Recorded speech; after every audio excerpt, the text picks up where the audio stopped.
Good evening. Welcome to the Tuesday, February 16th meeting of the Carrboro Town Council. The first thing we will do is have Kathy take roll call.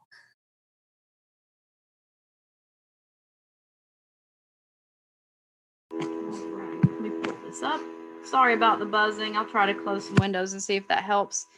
All right. Mayor Lydia Lavelle. Here. Council Member and Mayor Pro Tem Barbara Fouchie. Present. Council Member Jacqueline Gist. Present. Council Member Randy Haven O'Donnell. Present. Council Member Susan Romaine. Present. Council Member Damon Siles. Absent. And Council Member Sammy Slade. Present. Thank you. All right. Thank you, Kathy. Would someone like to make a motion to excuse Damon from the meeting? I know he emailed us and told us he couldn't make it. So moved. Motion by Jackie, second by Susan. All in favor, say aye. Randy? Susan? Me? Aye. Jackie? Aye. Barbara? Aye. And Sammy? Aye. Okay. All right. Very good. We have him excused. Okay. So before we get into our recognition of the Black Lives Matter murals, we'll start out with our poetry reading, right? And so I believe tonight our guest speakers are Dion and Soteria, if they're in the other room there. Good. I'm Right, great. I'll bring you all over. So Dion and Soteria, it will be just a brief, you're going to be removed and then brought back over. So don't click anything. You're not being completely taken away from the meeting. Just hang in there.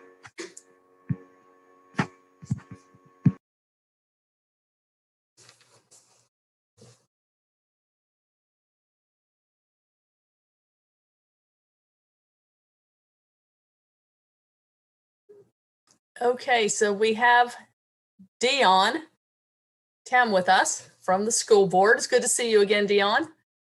Good to see you as well. And then we have Soteria with us. Soteria was with us last week. Sheverson, good to see you again.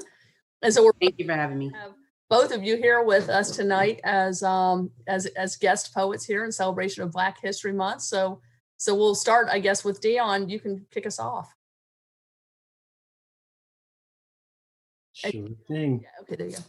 Gotcha. There you go. So I'll be reading A Small Needful Fact by Ross Gay. A small needful fact is that Eric Garner worked for some time for the Parks and Rec's horticultural department, which means perhaps that with his very large hands, in all likelihood, he put gently into earth some plants which, most likely some of them in all likelihood, continue to grow. Continue to do what such plants do, like house and feed small and necessary creatures, like being pleasant to touch and smell, like converting sunlight into food, like making it easy for us to breathe. A Small Needful Fact by Ross Gay. Wow, thank you. Thank you. What a great selection. We appreciate it. Let's let you stick around, Dion, and we'll go ahead and hear then from Soteria with her selection for tonight. So.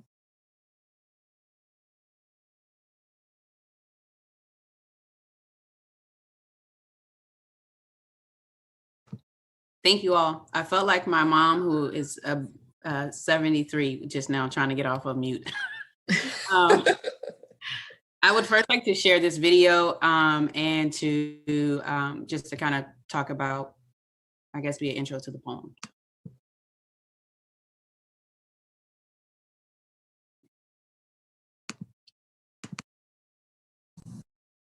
Can everyone see that? Yes, we can see it. Wonderful.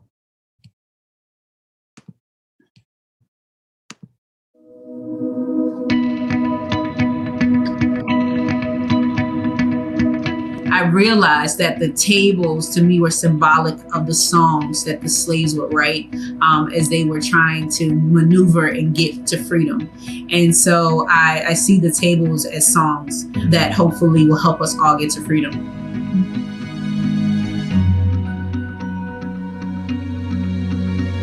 So Soteria is a poet, an artivist, a community organizer, and as of last Friday, a REAL coordinator, which stands for Race, Equity, Action, and Leadership, aka a racial equity coordinator. And I Am Soteria is who was birthed out of just me showing up in who I am. When you look up the name Soteria, you'll find like safe houses. And so for me, this I Am Soteria and friend piece of things has just like blossomed into an opportunity to network with local artists right in our backyard.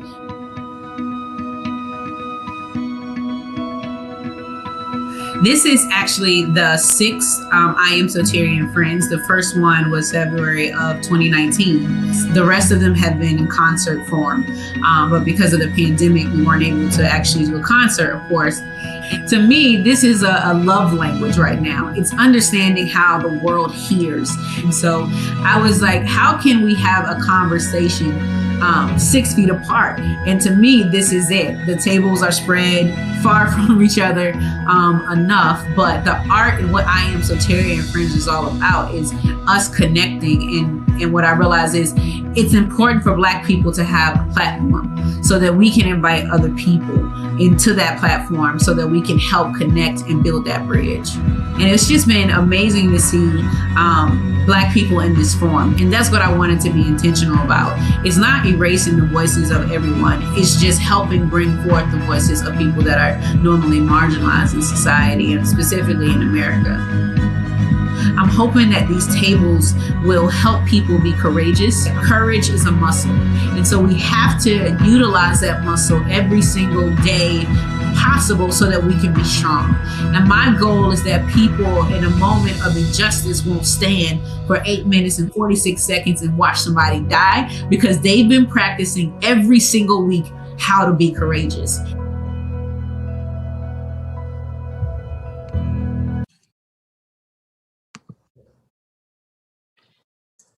My town believes that Black lives matter. My town believes that hate should never be scattered, that love transforms the chatter. My town believes that present days make present months, and present months make present years. My town believes in rainbows made of stars. My town believes that you are welcome no matter where you're from and who you are.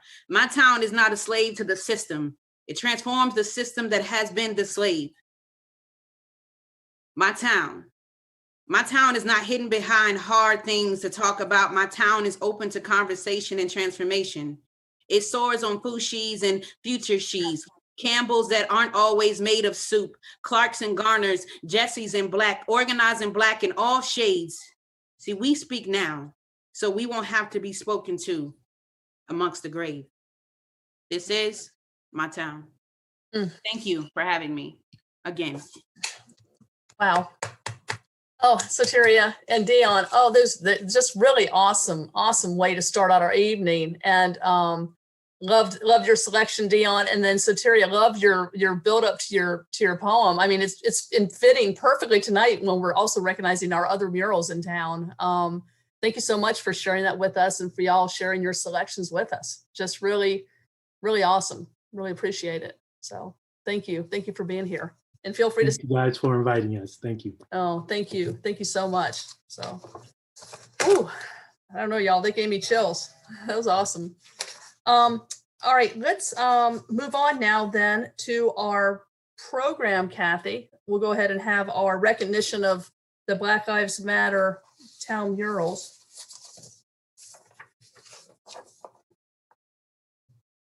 I know we're bringing over some folks for this. Yeah, so if y'all are in the participant mode, if you'll just raise your hand and that'll bring you to the top and help me bring you all over. Thank you.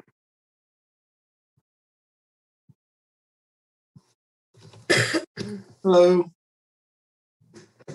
Hello, good to see you. Hey, how you doing? Good. We'll get everyone over here and then we'll go ahead and get started. It's great to see you all here this evening. Likewise. Thanks for having me.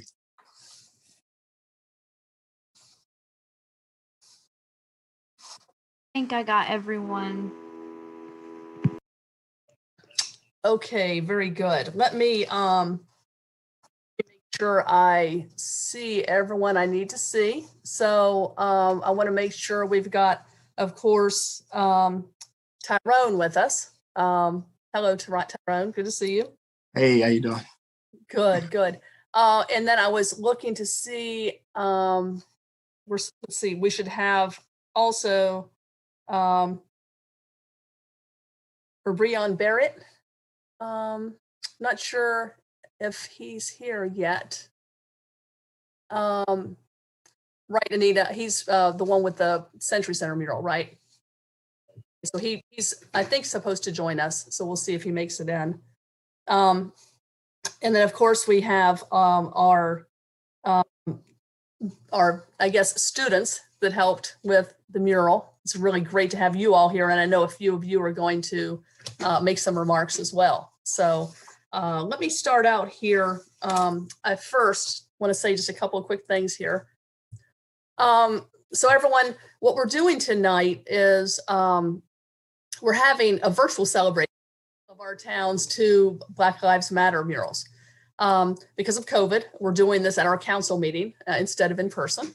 But we felt it was really important to have our town council publicly recognize and hear from our muralists and our young artists who worked on these projects. And so in a minute or two, we'll hear from Tyrone Smalls. He's the muralist that helped coordinate their mural at the Community Works building. And hopefully we'll get to be joined by Breon Barrett, the muralist who did the mural at the Century Center. And then our other artists we have here, we'll hear from them shortly. Also, we have with us Ash Grande Bondurant and Siani Jacobs. I hope I'm saying that right. And then I know we have 2 other artists who were not able to be with us tonight, Karina Rockhart and Theo Preston. Okay. And I want to make sure, let's see, and I want to make sure I'm saying it right. Zariah Clark. Is Zariah Clark here? I know I see Barbara Jesse Black here with Community Works. So Zaria is trying to get on. Zaria? There she is. Here. Okay. I'm here, sorry. Let's see, we're, oh, there you go. Hey, Zaria, good to see you. Hello, nice to checking meet in you. checking in on who all's here then. All right, very good. And so, before I turn it over to Zaria with Community Works, I just wanted to say, first of all, kind of just affirm on behalf of our council to the folks here and to our community, our strong support for the Black Lives Matter movement. And, as you know, last summer, we decided to put up Black Lives Matter flags on the front of Carrboro Town Hall while we were kind of contemplating and figuring out what we would do in terms of permanent murals of some sort in our town to recognize that Black Lives Matter. And our council's support of these 2 murals and this Black Lives Matter movement, it represents the values, I think, of the residents of our town and the work that our council is continuing to try to do to address systemic racism. And so again, this gathering tonight is to recognize the folks who made these murals that we now have in the town of Carrboro, these awesome murals. And we're proud to have partnered with Community Works on our first mural. And we're really proud also to have our second mural prominently displayed on our Carrboro Century Center in the middle of town. And so with that kind of introduction, I'll go ahead and turn it over to I guess, Soraya with Community Works or Barbara. So. All right, well, thank you. First, I want to say good evening to everyone and nice to meet everybody and great to see familiar faces. So my name is Zaria Clark and I'm the store manager at the Community Works thrift shop. And I want to thank the town of Carrboro, specifically our mayor, Lydia Lavelle, the town council and the recreation parks, as well as cultural affairs department director, Miss Anita Jones McNair, for the opportunity to speak here tonight. We're here to dedicate a mural by artist Tyrone Small and his wonderful team of student artists, Ash Grande Bondurant, Karina Rockart, Theo Preston, and Siani Jacobs. The artwork was commissioned by the town of Carrboro, and I'm proud that it resides where I work. In 1952, Ola Mae Fushi, Georgia Kaiser, Mary Jane Linker, and Kitty Murphy organize roaming rummage sales to hire the first art teacher in our school district. They believed that art programs were the key to developing well-rounded students. This is how our organization was founded. The mural was dedicated today in 2021, served as a memorial to the innocent Black lives we've lost in recent history to police brutality. It's an expression of the trauma we've experienced as a community. We're their voices. And yet, our mural is beautiful, colorful, and positive. It makes people reflect, think, and engage. They may not typically have these type of conversations at their local thrift shop, but it would be a great start. For those of us who donate, shop, and work at 125 West Main Street, the mural is a reminder that our building is more than a retail store or an office space. It reflects the community we serve and us as one. Watching Ty and his team create the mural, it became clear the engagement of the community around them was an important part of their process. Now that the last drop of paint has dried, we can see that the mural has taken on a life of its own in our community. I encourage all of you to take the time to experience it up close, explore it with all your senses, sit with it, listen to it, feel it, go beyond yourself. It has much to say. For the many of us that have felt historically invisible in silence, it says, I see you and I hear you, unapologetically. The mural provides a platform to express our thoughts, feelings, actions, and responses. Empowering someone that looks just like me, engaged local government is an affirmation that Black Lives Matter. A warm thank you again to Ty, Ash, Karina, Theo, and Sayani. The talent have not only proven that the art programs develop well-rounded, talented students, but it shows us how art is a powerful force that moves us. It's a freedom of expression and a platform for a strong, bonded, unified community. Thank you all. Thank you. Thank you for those remarks. Those are awesome. Thank you. Appreciate it.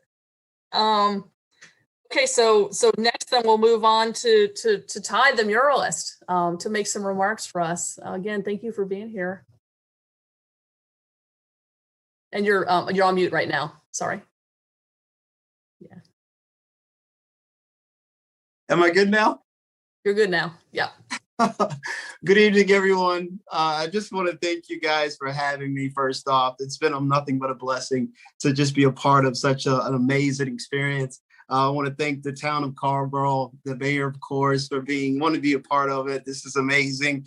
Public Works for helping us to actually get the mural together. Community Works and all the staff there that's been amazing in helping us, getting us water and everything we needed throughout the whole process. Durham Academy for producing some wonderful students. As I know, Ash, C, Marina, that's not here, and Theo. We built such a strong bond, just being out there in the cold and just going through it. It was really crazy. People thinking that we weren't going to get it done in time, and just the pressure of that and still getting it done and having some spare time to get the veiling and everything together as well. So once again, just thanking everybody. Anita, thank you for everything that you've done, for choosing me. It's just amazing process going through it. This is my first official mural. I did one at what is called Maine, town of Maine now. But now that's my first official mural, and it's just been an amazing experience altogether. So thank you guys once again, and I look forward to the future with doing more art to come. Thank you. Thank you so much for those remarks. And no problem at all. And also your young artists who we'll hear from in just a minute here. I mean, yes. They were selected from a large group, as were you. And so we're really pleased and with the final result, and so excited to have you here with us. So thank you. Thanks for having us. Now, I just want to make sure that Brian Barrett is not here on a name that I don't recognize. So just double checking to make sure. So he was our muralist who created our Century Center mural, which is really awesome in the middle of town. Kind of across from the old Tylers. Very, very, very simple, but very powerful, I think. And so we very much appreciate having that mural as well. let's move on here then to some reflections by a couple of our young artists, if you don't mind. So we'll start out, I guess, with I hope I'm saying your name right. Is it Siani Jacobs? Am I saying that right? Okay, so Siani, go ahead and talk to us a little bit, and thank you for being here. Okay, hi, I'm Siani Jacobs. I'm an 8th grader that attends A.L. Sandbeck Middle School in Hillsboro or Chapel Hill, either one. Because it's like right on the border of the two cities. Okay, so if I were to choose one word for this entire experience in a nutshell, I would say it's satisfying. When hearing that word, most people my age think of the connotation like including ASMRs and calming videos, but like when I say it,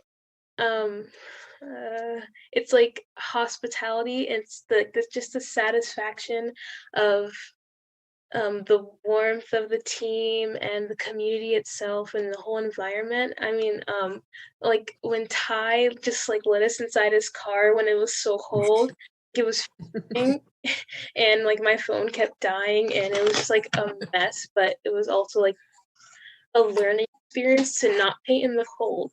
Yeah. Okay. I distinctly remember a red US SUV driving past the thrift shop, honking and cheering us on, and it just like made me like so motivated to keep going because, like Ty said, people didn't think that we were going to get it done.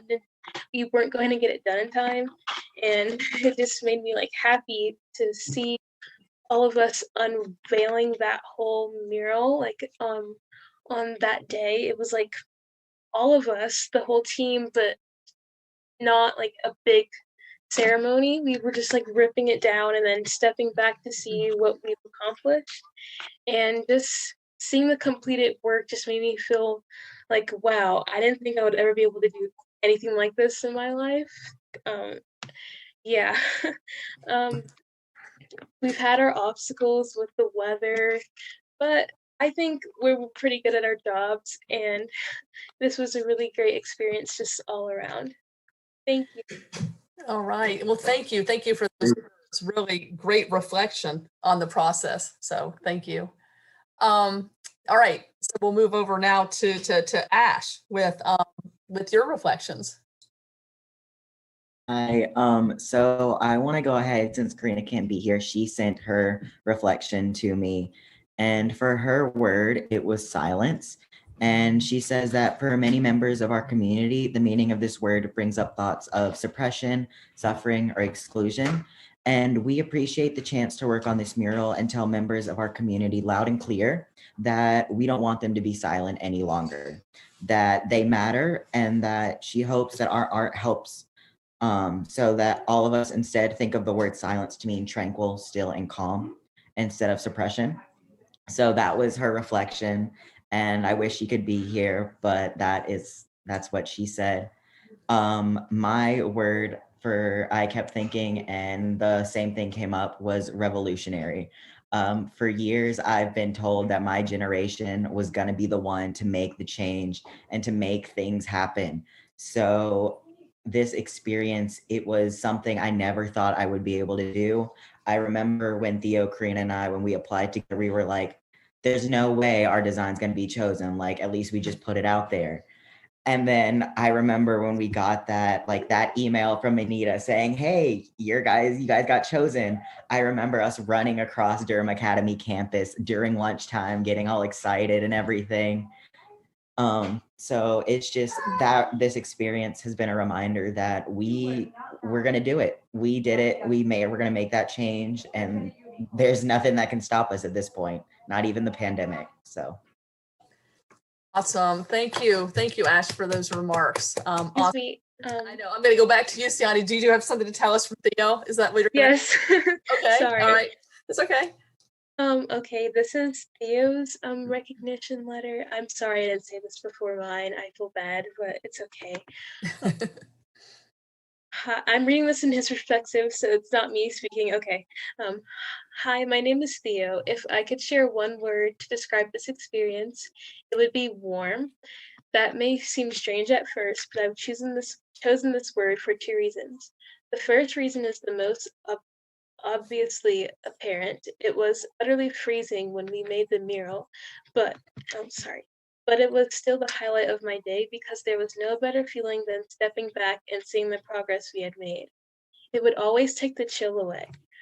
Secondly, the community around the project just was incredibly friendly, accommodating, and well, warm. I distinctly remember my hands being too cold to keep me from painting one night, and Karina offered to lend me her gloves. It's hard to find people that truly care about what they do and the people they do it with, but we've made it here, and I think that's wonderful. Thanks, Theo. Nice. Oh, wow. Great reflection from Theo also.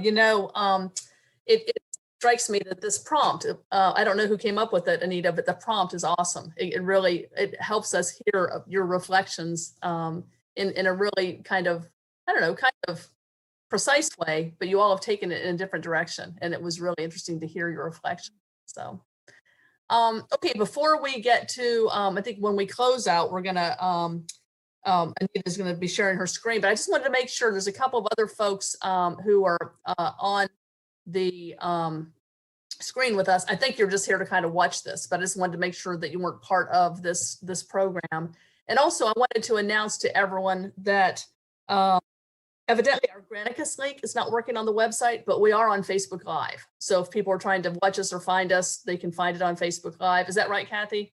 And of course, this will be on there too afterward. So there's a little issue right now, and Kat Lazorko has been spreading that on social media as well. So hi, this is Libby Huff. Hi, Libby. Yeah, I saw you there. Wondering why in the world is Libby Huff here? Yes.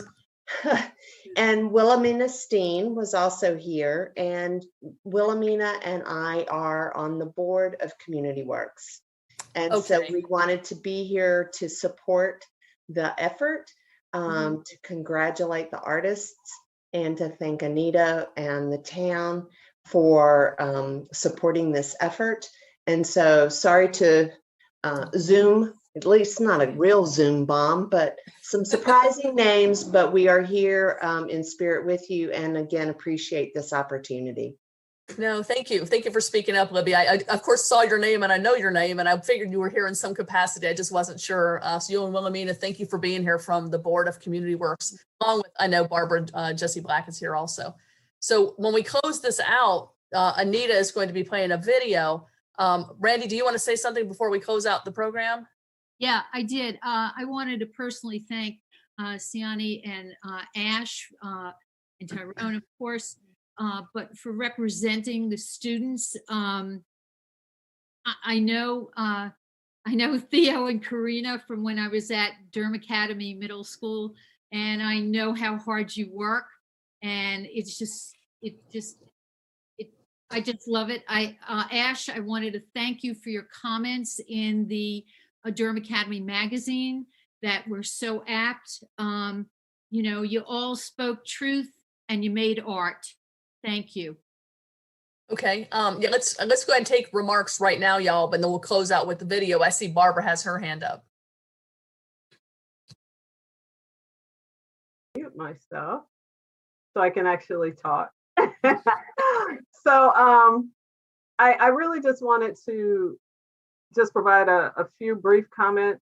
A big shout out and thank you to the artistic teams for turning the Black Lives Matter message into murals. It's just so amazing. I appreciate your thoughtfulness, your creativity, your energy, and your spirit as you worked under varying weather conditions to complete these projects. Freezing cold, rain, you guys were there. I also wanted to lift up the message behind the mural.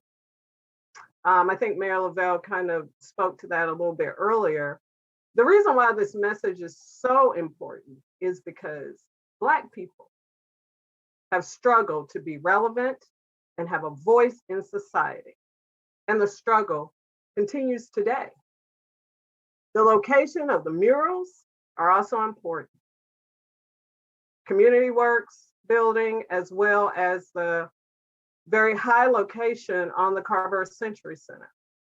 The highly visible locations were chosen in order to show reverence and respect to the Black Lives Matter message As the town of Carrboro and the town council continue to lift up dismantling racism through our GARE initiative, our reparations resolution, and our newly formed Racial Equity Commission. Let's continue to lift up Black lives and Black voices. Now is the time. Thank you. Thank you. Thank Barbara, you. thank you. Great comments. Let's see, I had Susan next. Yes, thank you, Barbara. Thank you, Mayor Lavelle. And yeah, it's, you know, the wheels of government sometimes turn slowly, but in this case, I'm really glad that they did, because I think by taking a little bit of extra time on this, we all got it just right. We've got two just really gorgeous murals that, you know, speak to our town's commitment to dismantling racism and lifting up Black lives. And I also think that these two murals are really nice complements of one another. So we have one mural that's in black and white, one mural that's just a rainbow of gorgeous, bold colors. We have one mural that was painted by just one individual, Brian, with support of his scaffold. And then we have, of course, another mural, a collaborative effort by our team of 4 artists here with the support of your coordinator, Ty. We have one mural placed up high on a town-owned building. As Mayor Pro Tem Barbara Fouché mentioned, out of reverence and out of respect for the message. And then we also have a mural that's at eye level on a nonprofit building, so a passerby can stop and see and feel and reflect on the message. So, you know, I just want to say thank you to Anita, to Charles, to Trish, I know was involved in this, to, of course, all of our talented artists. You know, the one word I kept hearing over and over tonight from our artists was the word team. I was struck by how many times I heard that word, and we tend to associate, you know, teamwork with basketball and football and soccer players, but you have shown us that a collaborative mural project takes just as much teamwork. And I know there were some long days, some cold days. I stopped by to see on one of those very cold days. And I'm sure there were times you wanted to just head home and you know, warm up your hands in a mug of hot chocolate, cradling a mug of hot chocolate, but you stayed and you pulled together and you persevered. And really our town will enjoy the fruits of your hard labor for many years to come. So I just want to say thank you very much. Yeah, thank you, Susan. Great remarks. Let's go to Jackie. Thank you. I'd like to thank our artists, including our main muralist, especially Community Works. I also want to thank the Arts Commission. The Arts Commission spent a lot of time helping come up with the proposals and reviewed and helped to choose both the muralists and the students. So I want to make sure we thank them. What strikes me most, particularly this month, which is Black History Month, and I happened to be out today and saw both of them, was, man, I'm glad we don't have this up just in February, because I think an awful lot of towns, they think of Black History Month and then, okay, forget about that until next year. And I think the murals remind us that Black history is American history, and that the Black members of our community are members of our community 12 months a year. I think Black History Month's important, but I know in a lot of communities, they put something up in February and then it all comes down and people forget. So I'm glad that we have the murals as a reminder that every month is Black History Month, and that we are one community. So thank you, everybody. Yeah, thank you. Thank you. Thank you. Great remarks, Jackie. So does anyone else have anything they want to mention or say? So if not, then we will turn it over to Anita to kind of close this out. So I think Anita's going to pull up the video as if we were there so we can see the mural.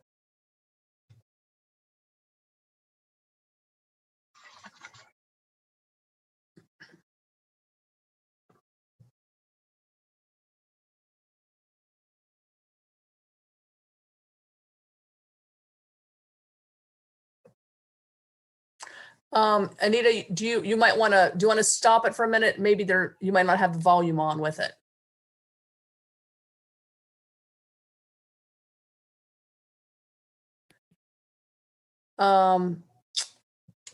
When you launched it, before you hit share screen, there's a little check mark in the bottom left where it says add video through computer. I think, Kathy, is that right? Maybe that's what's going on.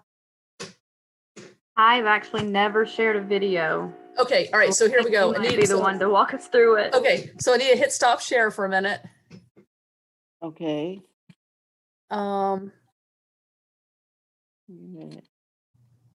It's probably near the top somewhere. Just stop share red or something. Yeah. Okay, so now hit share screen, and then you'll see in the bottom left of your screen, I think over there it says something like run video through computer. Do you see a little box you can check, like bottom left, kind of?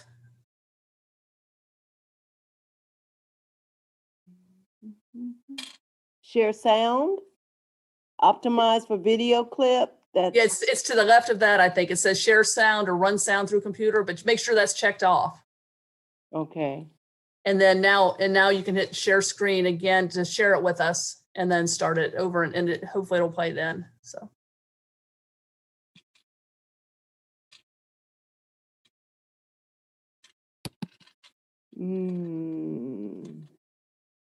Please forgive me. It's not.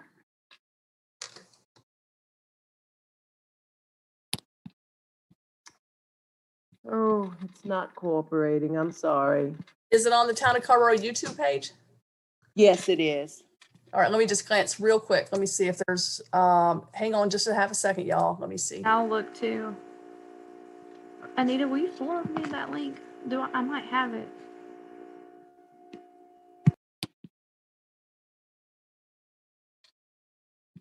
Okay, I think I all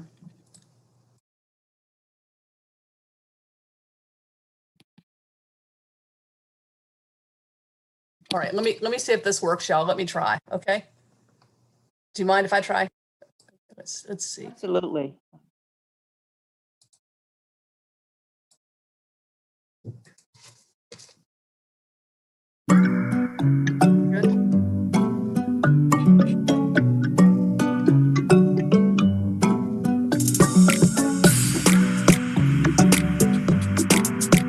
No problem at all. Thank you guys, man. Like I said, individually, you guys have all taught me something that I'll take away from this experience. And I wouldn't want to be with any other group of students with you guys. So thank you guys for allowing me to actually want to do this and just working with you guys. It's been amazing. Are you saying you didn't want to do it before? I'm kidding.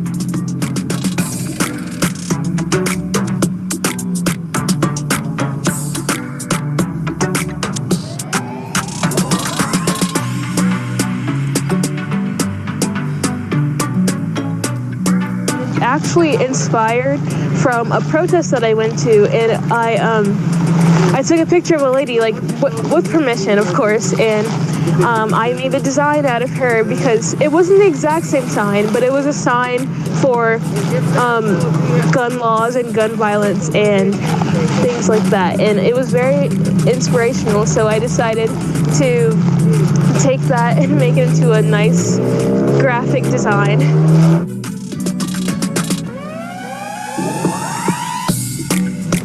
It's so important to have something like this on a building and have our town like make a statement about that we believe that Black Lives Matter. And so I think I'm really happy that I'm able to put my art to use and to do something good with it. So.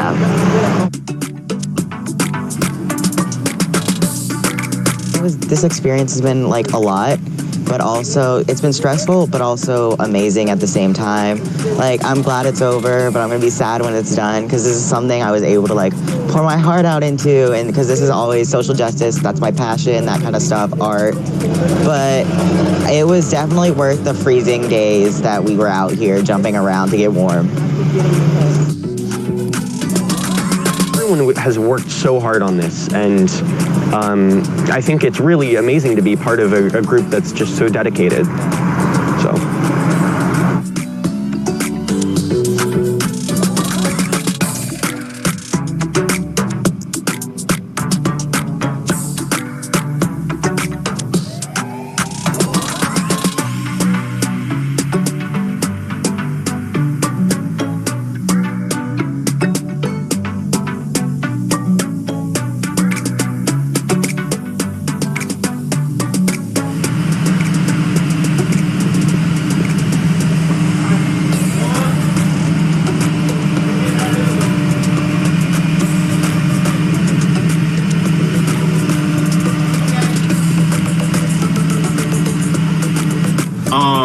not saying I was skeptical, but I just did, was like wondering if this would be the first thing they had up here. But actually going through the town yesterday and seeing it, I see a lot of equal rights stuff, a lot of LGBT community stuff, as well as other Black Lives Matter banners hanging around, so I felt more comfortable doing it. But everybody who came by honked the horn, it was all good, positive energy.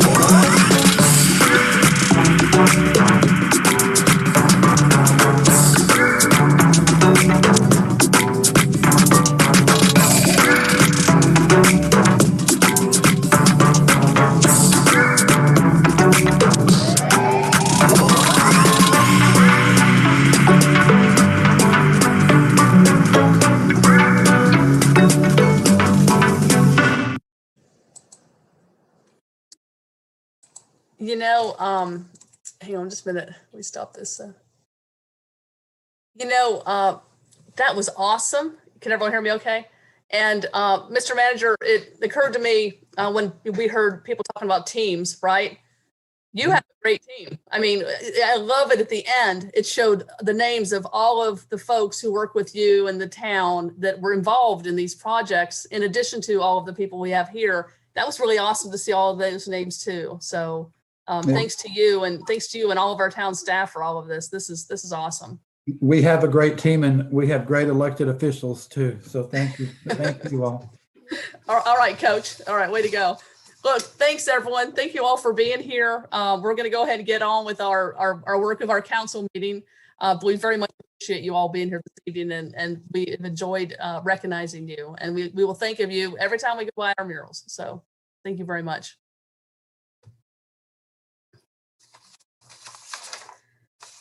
All right, so Kathy, moving on. We next have a proclamation recognizing, this is like a real shift, Invasive Species Awareness Week.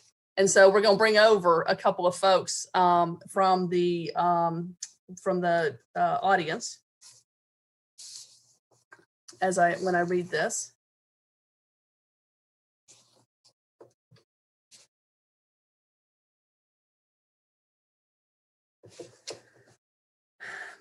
Okay, so I see Steve Feuerstein and Barb Stenross. Can you all see us okay? Hey, everybody, thanks for having me. There, good. And Barb, are you out there? Can you hear us okay? I'm assuming you can. You're on mute, so you're in the room with us. So I'm getting ready to. Hey, Barb, are you there? Yes. Okay, great. Well, I'm getting ready to read this proclamation recognizing Invasive Species Awareness Week. Whereas February 22nd through February 28, 2021 is National Invasive Species Awareness Week.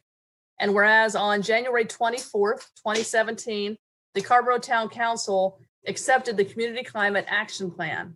And whereas the Community Climate Action Plan encourages the protection and enhancement of ecosystems.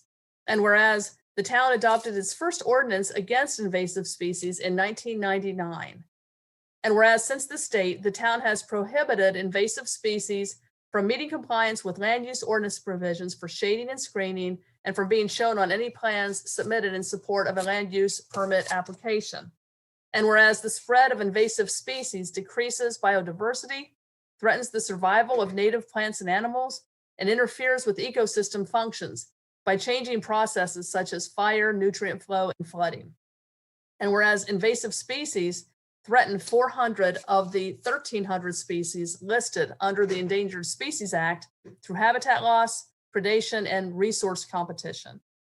And whereas invasive species control and damage remediation costs reach $120 billion yearly in the United States. And whereas native plant species provide ecosystem services such as flood mitigation, soil nutrient cycling, and carbon sequestration, increase biodiversity and support food webs, possess adaptations to local conditions by requiring less water, pesticides, and fertilizers, decrease the threat of wildfire by supporting normal levels of fuel loading, and represent elements of a region's cultural heritage. Now therefore be it resolved, I, Lydia Lavelle, Mayor of Carrboro, do hereby proclaim February 20 through February 28 as Carrboro Invasive Species Awareness Week, and I ask Carrboro residents to join in the efforts to support native species. This, the 16th day of February 2021. And so thank you both for being here. I don't know if either of you want to make any remarks on the issuance of this proclamation. Barb or Stephen, whoever wants to go first. Go ahead, Barb, you go first. You've been around longer in this process with the town. Thank you for this important proclamation. I've been involved in invasive species removal since 2012, when I first volunteered with the Botanical Gardens to remove invasives in Battle Park on campus. It was a weekly volunteer effort and actually a lot of fun with great people. Student groups also helped out. There was so much English ivy that had spread down into the forest from the big houses on Franklin Street that one Saturday, students rolled up one of their own inside a bale of it, with a huge bale with the legs sticking out. Okay. I will never forget that photograph. English ivy. Visual Oh aid. gosh. Okay. It's just one example of a non-native horticultural plant that has become an invasive species, but its story may be useful and illustrative. English ivy starts out as a nice little ground cover, but it doesn't stay that way. It spreads on the ground and climbs trees where it fruits. Birds eat the fruit, not very nourishing, but birds will eat it just like kids eat candy, especially when there are few native fruits available, and that it ends up everywhere. Problem one, on the ground, ivy is a breeding grounds for mosquitoes because the soil under it stays moist. Evergreen leaves also act like little cups to contain a drop or two of water. That's all an Asian tiger mosquito needs to propagate. Problem two, English ivy that climbs trees can kill those trees. It damages the bark as it climbs the trunk, weakens branches with its weight, and prevents light from reaching the tree leaves. When weakened, the trees become more susceptible to pests and diseases. In short, ivy on trees is a recipe for trees falling on power lines and in the streets, which I saw recently on Estes Drive, just north of Franklin Street. The crews removed the tree from the street, but left the leaning trunk standing, covered with ivy. It's not hard to cut ivy 5 or 6 feet up and at the ground and keep it away from trees. I'm happy to do this and other kinds of invasive removal in Carrboro town parks. Just say the word. Many people in Carrboro and across the country who are concerned about climate change want to know how they can help. Cutting back ivy and learning how to identify and remove other less familiar but equally devastating invasive plants such as thorny olive, autumn olive, Asian wisteria, Chinese privet, mahonia, and Youngia japonica is one big way to help. All of these plants are running Carrboro. I can't walk around the block without seeing every single one of those. I encourage the town to act on this excellent proclamation by supporting volunteer efforts at invasive removal and also reaching out to property owners with information to encourage and empower them to remove the many invasives coming up in local yards. In this simple, cost-effective way, we can make a difference for biological diversity and our climate emergency. Thank you. Thank you. Thank you for your comments, Barb. Appreciate it. We'll go to Stephen and then we'll have any comments. Stephen. Oh, she's done this before. I have no prepared statement for you, and my apologies. No. So what I want to say, first of all, is thank you and congratulations to you for being open to myself and other volunteers in the town being active in removing invasives. So as some of you probably know, I've been working with Laura Janway to set up a program initially at Wilson Park, and we've done a fair amount of clearing of invasives. It's been a great process. It's also been a little bit frustrating because it's been difficult to get it on a regular schedule. So what I'm really excited about with the proclamation, what I hear happening for the town is that hopefully soon we'll have everything in place so that volunteers can organize and remove invasives without not having staff from the town present. It's great when Laura can be there, but it's difficult to set up regular events. And right now I'm doing bi-weekly clearing in Brumley Forest Preserve, in Town of Chapel Hill, Morgan Creek, and a couple of other places. And I'd love to start adding regular events in Carrboro. And I think once we can set up a regular, dependable routine, we'll start to get many more volunteers. So I'm looking forward to a great year in 2021 regarding that. And I think we'll see some really impressive changes.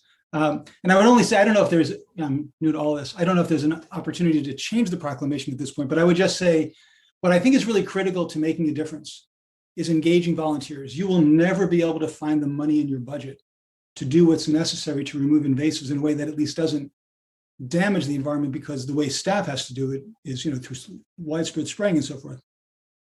So what I love is the mention of the citizens, but I'd love to see a big encouragement by the town to really actively engage volunteers, because I think we can have literally hundreds of people from Carrboro helping us all throughout the town. And I look forward to making that happen with you. Thank you. Great. So thank you, Stephen. And Will, I think what we can do, Mr. Manager, is when Kat, pushes this out on social media, I'm sure she'll ask for volunteers or people who are interested to contact Laura to get on a list to kind of get working on this. So does that make sense? I've been working with Randy, and we're making progress on getting that program in place. I don't know if Randy wanted to say anything or not. Awesome. Yeah, Randy, do you want to comment on that? Yeah, well, I know Barbara's worked on this for years, and I know that I had my hand in it in Carolina North back in 2003 and 2004. And I met Steve, and Barb was there too, when we did the plantings of the trees at Anderson Park. And that's when we had the conversation about why is it so difficult to figure out how volunteers can come and do work for the town without a lot of paperwork. And I want to thank Manager Andrews for not only getting this into the pipeline, but looking at the process and realizing that this is very doable. So, I look forward to David, you and staff kind of getting something out onto the website on how folks can follow through, so that Steve and Barb can orchestrate teams and get to work. And I want to thank both Barb and Steve for attending tonight. Thanks. Yeah. Thank you all for being here, for the reading of the proclamation and for your comments. So thank you very much. Okay. Thank you. All right. Thank you, everybody. Thank you. Thanks, y'all. Okay, so before we get on to announcement of upcoming meetings, Barbara, did you have a quick announcement you wanted to make? So I just wanted to take this opportunity, not just because it's Black History Month, but because we have one business community. And I wanted to lift up Gates of Beauty, a long-time downtown staple. I did run across an article yesterday in which Gates of Beauty was featured in the Herald Sun. The title of the article was From Urban Renewal to COVID-19. Black businesses have played a vital role in the triangle. I think a lot of us know who Brother Peacemaker is. He's in a book about Carrboro. He's on the side of a Chapel Hill Transit bus. And an artist has painted him on the side of his small car repair shop, Gates of Beauty. He's a town fixture. His business address is 405B East Main Street, and he's been there since 1984, specializing in paint jobs and other auto body work. His real name is Fred Marsh, and he said that he's hired dozens of people over the years to teach the ropes of entrepreneurship.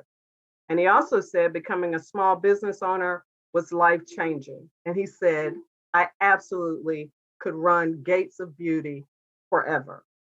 Peacemaker is one of the longest operating Black-owned businesses left here. And I encourage you to read the article and read about him. And I just really wanted to lift him up. He's quite a character. He's a master at his craft. And I just wanted to lift that business up through that article. Thank you. Thanks, Barbara, for bringing that to everyone's attention so we can all look for it and be aware of more details about his business. So in him. Thank you. All right, moving on then, y'all. Announcement of upcoming meetings, Kathy. All right, between tonight and your next meeting on February 23rd, there are 4 scheduled commission meetings. The Affordable Housing Advisory Commission will meet February 17th at 7 p.m. The Carrboro Connects Task Force meeting, that's meeting number 5, will meet February 18th at 5:30 p.m. The Transportation Advisory Board will meet February 18th at 7:30 p.m. And the Human Services Public Hearing will meet February 22nd at 6:15 p.m. Okay, thank you. I have a Visitors Bureau Board of Directors meeting in the morning, and then Thursday morning I have a Chamber of Commerce Board of Directors meeting. So, Randy. Okay, on Thursday, the Orange County Climate Council is going to meet at 3.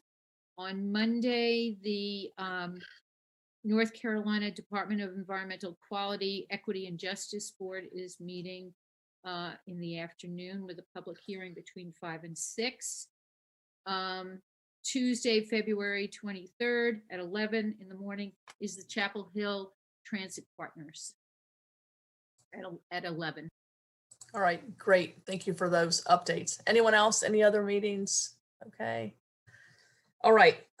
Requests from visitors and speakers from the floor. Kathy, I looked in the other room, and I don't see any other speakers from the floor. So we'll move on then to consent agenda. Mr. Manager. Okay, thank you, Mayor and members of the council. There are 5 items on the consent agenda. The first item is approval of the minutes from February the 2nd with changes as offered by Councilmember Romaine. And then we have the Police Department monthly report, the Stormwater Utility monthly report, the Economic Development monthly report, and finally also the Fire Department's monthly report. Mayor. Okay, do I have a motion by Barbara? Yes. Okay. Move the items. Second by Sammy to move all the items. All in favor say aye. Randy? Jackie? Aye. Me? Aye. Barbara? Aye. Sammy? Aye. And Susan? Aye. Aye. All right, very good. So moving on then to our public hearing, Mr. Manager. Okay, thank you, Mayor. The next item on your agenda is a public hearing related to text amendments to the land use ordinance for dimensional requirements in the B1C and B1G districts, permit requirements for town-owned and operated facilities, and tree canopy coverage standards. And I believe Tina's going to make the staff report, Mayor. Okay. Good evening, everyone. I'll go ahead, if you don't mind, and share my screen. I have a very short presentation.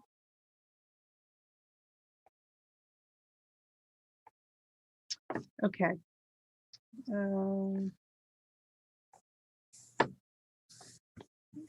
Okay, good evening again. We'll jump right into this. As I'm sure you all recall, over the last couple of months, you've received presentations from Perkins and Will and from staff with updated information on the building design and site plan for the 203 project.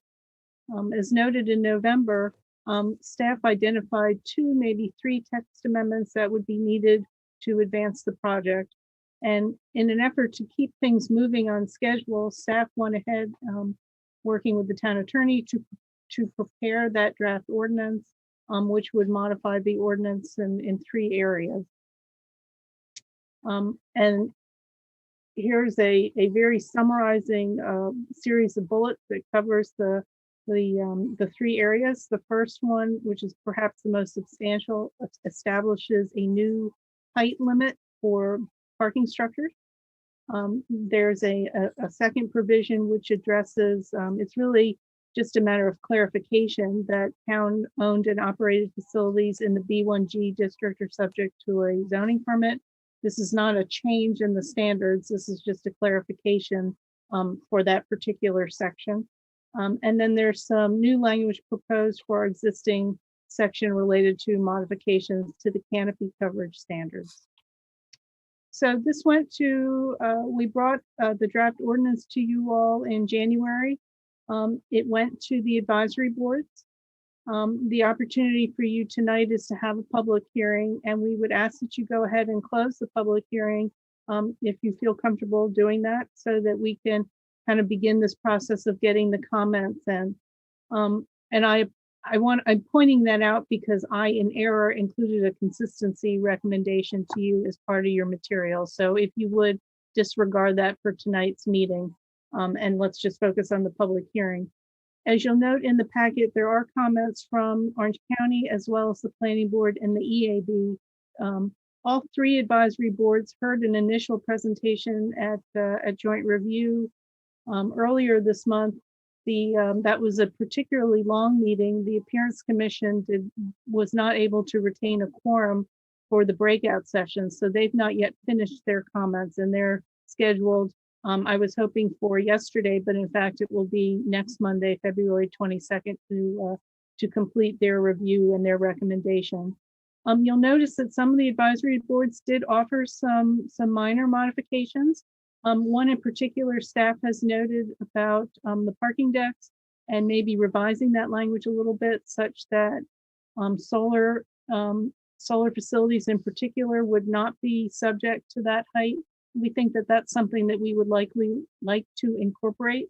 And so those are the types of things that we would likely modify this ordinance just a little bit before bringing it back to you at a future meeting for your formal consideration. So I'll stop there. I'm happy to answer any questions. Okay, let's see. I see Barbara. Wow, I'm sorry. I just opened everyone up here. So let me go Barbara and then Jackie and then Susan. Oh, okay. So thank you, Tina, for introducing this agenda item. I just had a clarifying question about the Third Amendment in reference to the tree canopy coverage. So it said that you were still working with the design consultant to determine if this amendment is needed.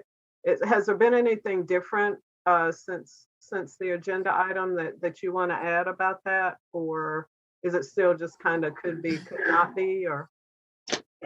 I will kind of look to see if Marty wants to speak to that. He's been a little bit more involved in that review than I have. Okay. My knowledge, though, is that there's still some refinement kind of underway. Okay. And I'll look at Kathy if he has his hand up to add to that. Thank you. Okay, are we going to wait to hear from Marty about that before we go on to other questions? Is that what, are we waiting to, are you bringing Marty over, Kathy? Yeah, he should be there now. Hey, Marty. Hey, good evening, everyone. Hello. Good evening. Thanks for what you said there, Tina. I don't really have much to add to that. We did receive an email late this afternoon from the consultant with a little more analysis, but I think having just received that late this afternoon, I think we should spend a little more time looking it over before we report on it, if that sounds okay. Okay, thank you, Marty. Sure. All right, and then board members or council members, as we continue with our questions, I want to go ahead and open up the public hearing. So we just had Barbara ask a question, and then I've got Jackie, then Susan, then Sammy, then Randy. Thank you. I just wanted some clarification. I was looking at the planning board's recommendation, and in the last paragraph, they say, with regard to the proposed section 3 of the draft ordinance, the updated standards may be appropriate for certain downtown zones, but not residential areas or parks. And I found that confusing because I thought this was simply targeted at town-owned properties, with the way I was reading it. And I didn't see in my reading of the ordinance where it would apply to residential areas or parks. So I was curious as to why the planning board felt it necessary to put that in there. Can somebody clarify that for me? Anyone from staff who can offer any insight on that, or if not, I don't know if our liaison with the planning board is aware of that conversation. Because the planning board wouldn't have put that in, you know, just out of the air. So Was there a conversation going on to have this included in parks and particularly in residential areas? Why the necessity to put that in their recommendation? So I'll offer some thoughts toward that, if I may. I think the planning board was I think they heard the interest in these provisions of trying to make sure that there was in fact tree canopy coverage in the downtown area. And I think they were reading this to suggest that, well, let me take a step back and say the way the standards are written, even it is not limited to just the downtown districts, even though it is likely that the downtown districts will have the most difficulty meeting the canopy coverage standards. And so I think they were looking at this from the point of view of where would other trees be planted? And unless they were planted directly in the downtown, would they be meeting the need? Or were we simply encouraging new trees to be planted in locations where they were already likely to be planted? And therefore we weren't perhaps meeting the objective behind this ordinance. So that to me sounds like we're trying to cram too much into one thing. And that can lead to some lack of clarity, I think. Okay. Thanks, Jackie. Good comment. Let's see. Susan, then Sammy, then Randy. Yes, thank you, Tina, and thank you, Marty. I have just one question. Both the planning board and the EAB commented on the payments in lieu. Questions about how we're defining payments in lieu. Does there need to be a program specifically set up to define them and to decide how to allocate them? I'm just, I'm curious if you have any reaction to that, and also if you think this would be something for, say, the comprehensive plan task force to take on. Marty, I'll offer some introductory thoughts that you can jump in if you'd like. That's an interesting idea involving the comprehensive plan task force. We've not yet really thought through how a payment in lieu framework would work. I think one of the challenges that you both kind of touched on it is, where would the receiving area be? And how would it really support the interests that were expressed in setting up the system? So we would certainly have to identify those areas before we could set up a payment such that the money we were receiving was actually being used for its intended purpose.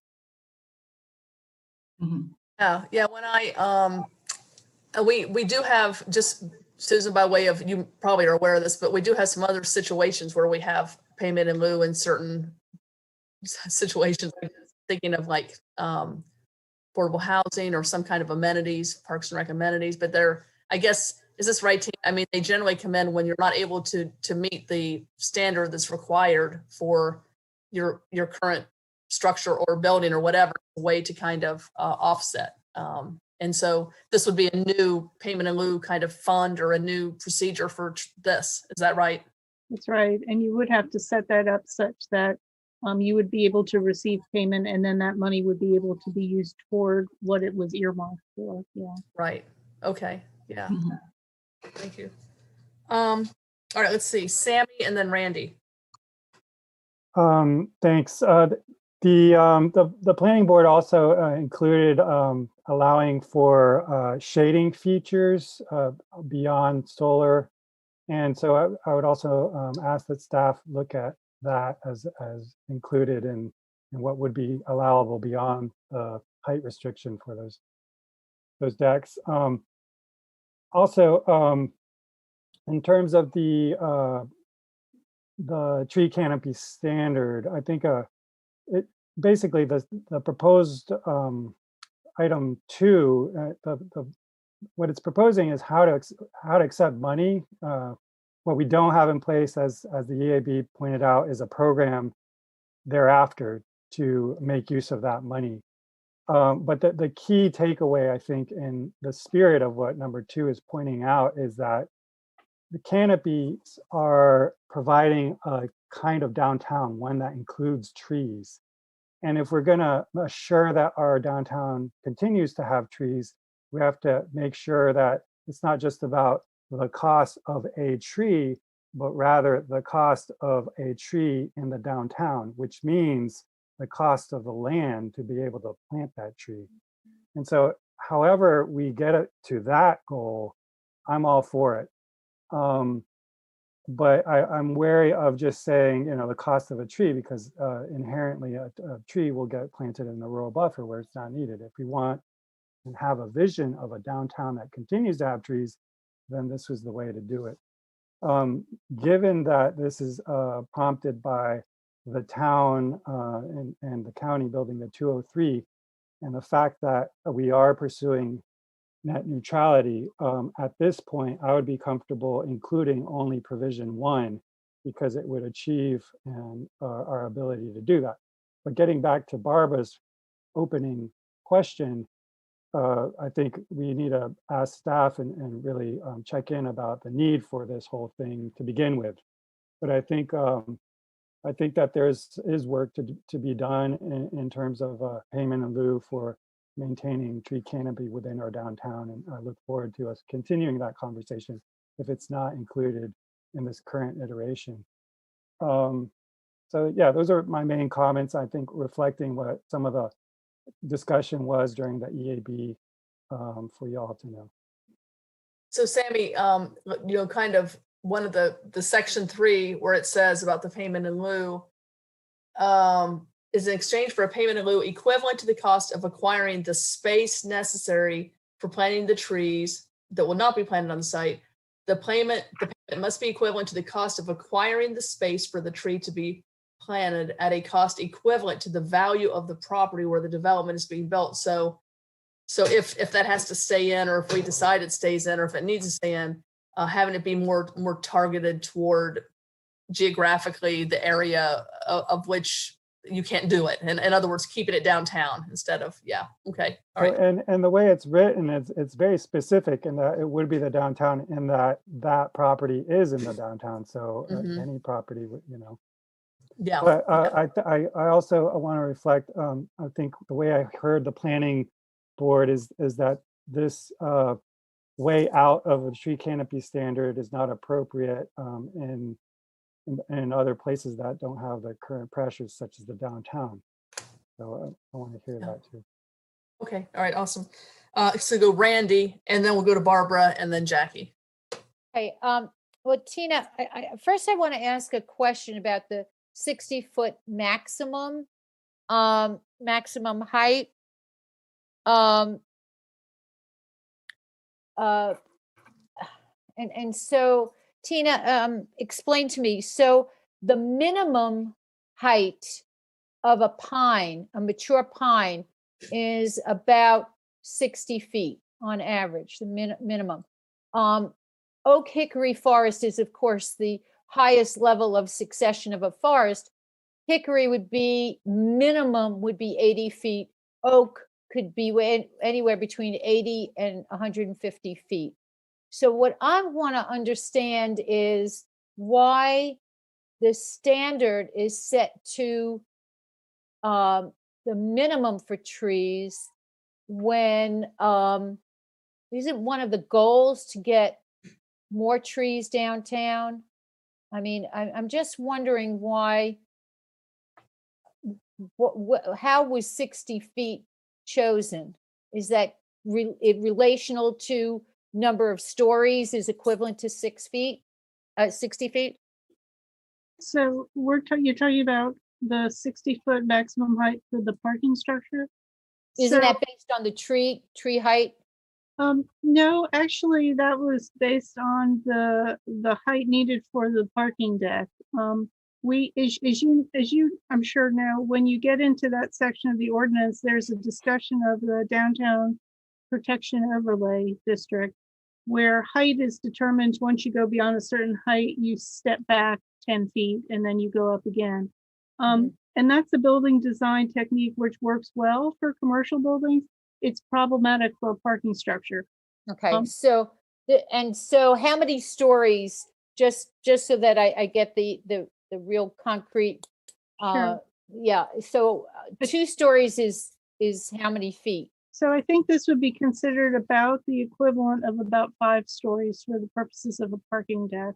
And I think, and Marty, you can jump in if you'd like. I mean, typically, I think the rule of thumb is about 10 feet per story, but in this case, That's what I thought. and this is really, I think you've hit the nail on the head of why it's written with a foot height versus a story's height, because we found ourselves struggling to define a story in a parking deck. Right, right. Okay, I want to thank you for in section 1, number 5. I have concern with the language in that, and I'm going to tell you why. I'm really glad you pulled out solar, but mechanical equipment may also be something that these are things that with technology are going to shift in the future. And so some of the mechanical equipment, as well as the solar collectors, may be subject to change, which means that as the technology shifts, we should be able to be flexible when it comes to solar. So an example I've been thinking about is that depending upon the position, the orientation of a building, some solar panels have to be tilted more than others. That changes height. So I would really like to see both mechanical equipment, because that's subject to change, and the solar be pulled out of that, because I think that those are 2 things that will be changing in the future. We know that in China for many years now, even residential home roofs have solar panels embedded in the roof. So that it's going to change here. When, I don't know, but that will change. And I really would not like to see this ordinance start out almost being, archaic to begin with, because the technology is shifting so quickly. So that's comment 1. And when it comes to the payment in lieu, and I do think it's really problematic. I really appreciate, I don't know whether it was the planning board or the environmental advisory board, we're talking about green walling and green roofs. And I really think that should be a baseline.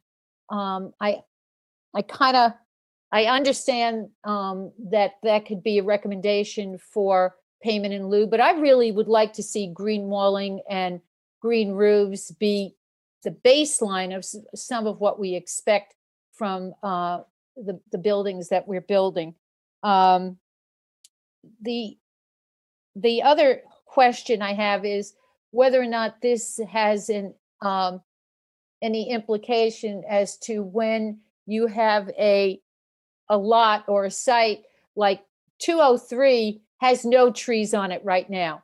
What if it had trees and they had to remove trees? Do we have a mechanism whereby trees that have to be cut for development there's like we're banking, we have some kind of a tree banking that works with this idea of the acquisition or the payment for acquisition of space where other trees can be planted? Is there anything like that in the discussion? We've not really focused on that as part of this. I'm looking at some of the language under implementation. Marty, I don't know if you want to touch on what's there already, or if we just take back your comments tonight, Randy, and see what we can incorporate in the refined version moving forward. Mm-hmm. Okay. All right. That might be it. Let me just check. Yeah.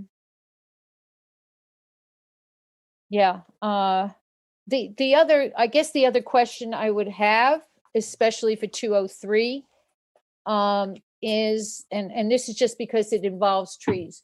So we're talking about trees, we're talking about tree height, we're talking about tree canopy. in the design for the site, for the 203 site, is there, and I know we talked about trees being on the, on Roberson and on Carr Street, will there be ample space there to input trees that could get to a 60, 80-foot canopy? Is that being planned for?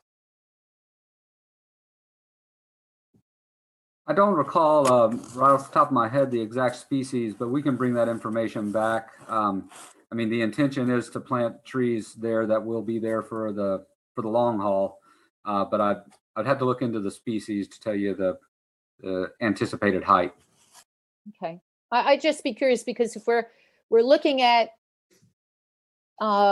giving a human scale to the building with the parking deck or even just roof lines, we should also be thinking about height of the trees, because that's really where that proportionality comes in.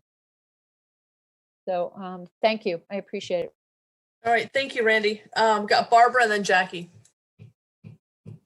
I believe I'm still on the modified standard for the tree canopy coverage, and I think I can wait and just see what information is pulled out of the email that Marty mentioned that came in this afternoon. I guess what I'm thinking, and maybe I'm not getting the full understanding, but when I think about payment in lieu, I'm just thinking about you know, how to place that value on that missing tree or that missing tree canopy coverage. You know, I think we're all aware of the important role that the trees do play in the carbon cycle process. So I was just kind of thinking about that, but it seems like this may or may not be a part of this text amendment. But I kind of wanted to throw that out there because I just don't see how a value could be placed on that. And I may be looking at it in maybe not the right context, but that's just something that I thought about.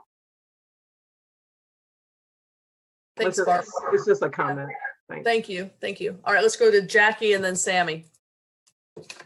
Just real quick, if we were to adopt this at all, I would want it to only apply to some downtown areas. I think we'd have to be very specific. The idea of giving people an out for having a tree canopy in residential areas, I can just see how that out would be used. And so you could end up having lower cost housing, not having the tree canopy that every neighborhood needs and deserves. Payment in lieu with parks, and we don't have this anymore, used to be that it had to be within basically, I don't know, half a mile or quarter of a mile of where the development was taking place. Yeah. But I'm just anything that take trees away from neighborhoods or give people an out, because we've seen how the outs have been used in other ways. So I agree that it shouldn't be used in residential areas. And I'd want to be pretty prescriptive about downtown. We don't want a treeless downtown with a big hunk of trees all stuck in one place, because that's what people are paying for. But be interested to see what happens as we move forward. Yeah, thank you, Jackie. I like those comments. Let's see, Sammy. Yeah, perhaps staff could clarify the tree canopy standard is mainly a downtown ordinance, in that for residential areas it's the 40% requirement that achieves the trees. Is that correct, Tina, or is there also a canopy standard in residential areas? I guess there's commercial canopy standards in more residential parts of our town. Marty, would you rather speak to that? Sure, I'll have a go at that. Yeah, we have 3 different standards. The downtown one, we have a 15% standard, a 30% standard, and a 40% standard, and they apply to different parts of town. So, yes, in the residential setting, the 40% open space requirement, in particular for residential subdivisions, when you have the 40% set aside of open space, you are largely or likely in compliance or near compliance already with just your set aside. But sometimes treeless or not many trees in an area of open space, you will be required to plant some trees. So that does happen, but the opportunity is there. You have this 40% area that's open space where you can plant the trees. So it's really much easier and straightforward to comply in those situations. So the downtown standards are the ones where, over the course of a few years now, since this has been in the ordinance, we've identified some issues where it's simply put, it's more difficult, but not necessarily impossible. That's what we're working through here.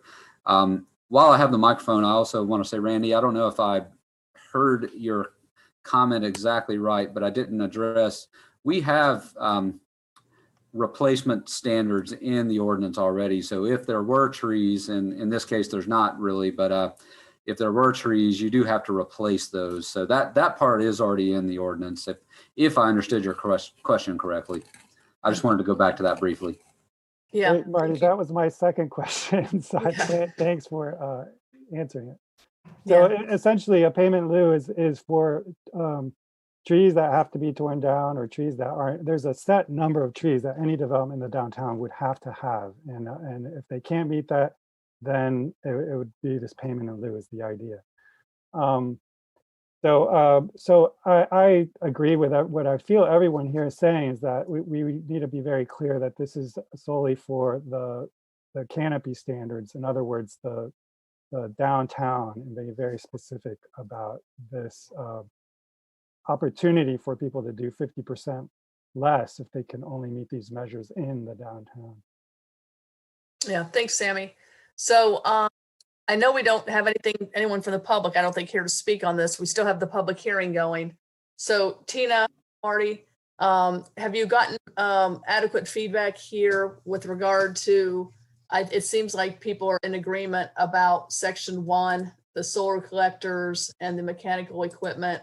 And then with section 3, if we indeed need to go forward with it, you're hearing some comments here about, of course, this, the canopy covered standards applying to downtown, and then some concern about the payment in lieu, making sure it's placing trees nearby or figuring out the mechanism by which that can, be channeled into something close to the area, if not on it, I guess. Any other comments that I'm missing there that we were all saying, y'all?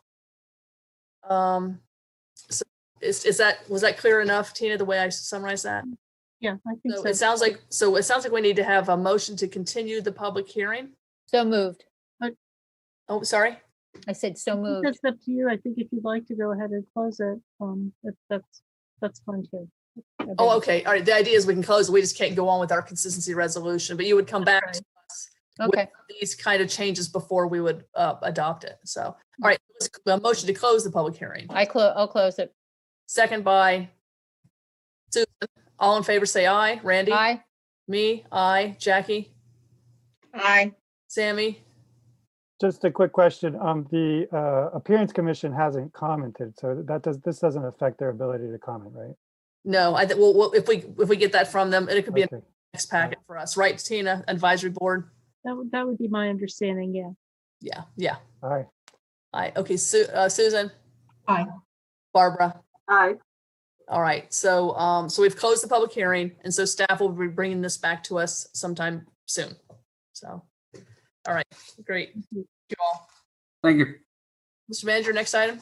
Okay, Mayor and members of the council, the next item on your agenda is an update on the comprehensive plan process. And I'm not sure who's going to introduce the item, maybe Trish, but we have the consultants here tonight also, I believe.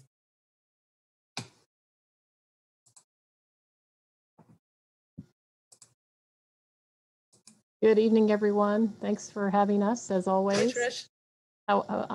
Great meeting so far. So we're here just tonight to give you an update on how things are going with the comprehensive planning process.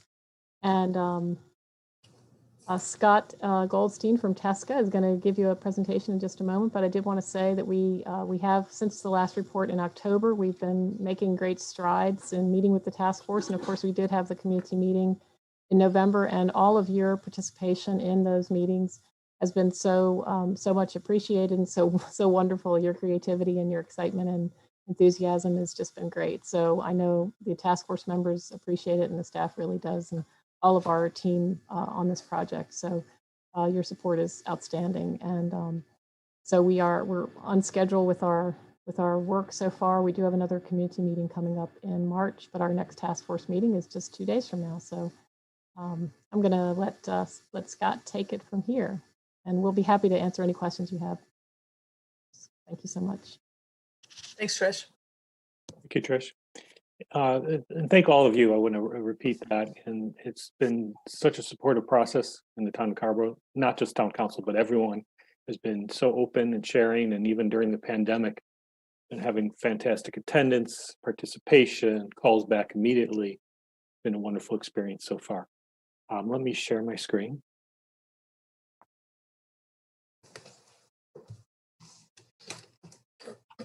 Okay, so as Trish said, we designed this presentation to give an update since the last time we were together. We are right about in the middle of the planning process in phase 2, which is part of the community vision formation. You're a complex community. We have lots of visions. We have visions for each section of the plan that we're working on right now. We are designing additional outreach materials. A lot of it's digital right now, but we'll be talking about a Facebook meeting in a minute that doesn't require Zoom and all of that.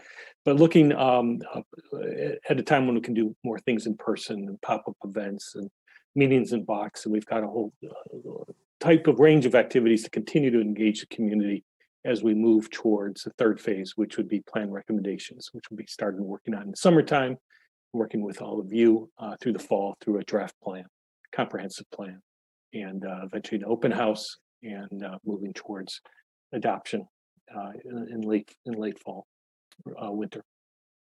This is just a brief update from engagement. When you brought us on, the first thing, and every time you've made it very clear that you want all corners of the community to be reached out to. And so we've developed a number of different ways.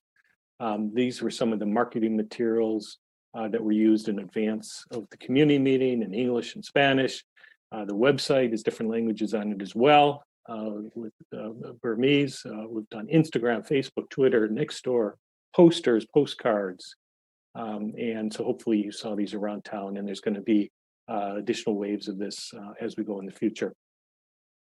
Planning some new postcards regarding a Facebook Live event with El Centro Hispano that I'll talk about in a minute.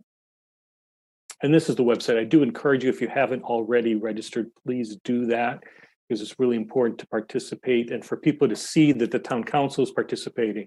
So there's a number of different places on there where you can share ideas and comments. And so it is important.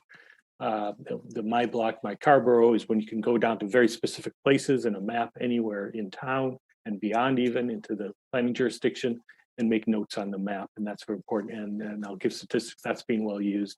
There's a share your ideas feature as well, where you can share photos, share comments for the community. In terms of statistics, got about 1,300 site visits, 231 activated registrations. We'd like to see that higher. We're working on it. We need all of your help and others to really encourage people to do that. Obviously, it's very important to be registered on the town's website, and we work with Catherine making sure our tools are talking to each other.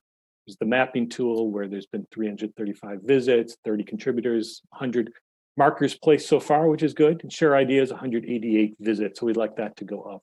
The nice thing about these tools is you get to see the way other people are making comments. It's not filtered at all. And so here's an example on the right. Could you add some electric vehicle chargers here, which I think is this large pinpoint here, right behind Harris Teeter. So you can get very specific. Conversation cafes. We asked all the task force members, and we invite you as well. to interview someone, maybe someone you don't know very well. That's what we encourage you to do, and find out a little bit about them. And so this is a real simple thing that you can do digitally or socially distant outside in the park or something like that. But we did get, I think, about 18 back. We'd like to get more. They're downloadable from the website, or just let us know and we can get them to you. They're a lot of fun to do. Takes about 10, 15-minute interview. Some additional statistics, we're up to 63 interviews.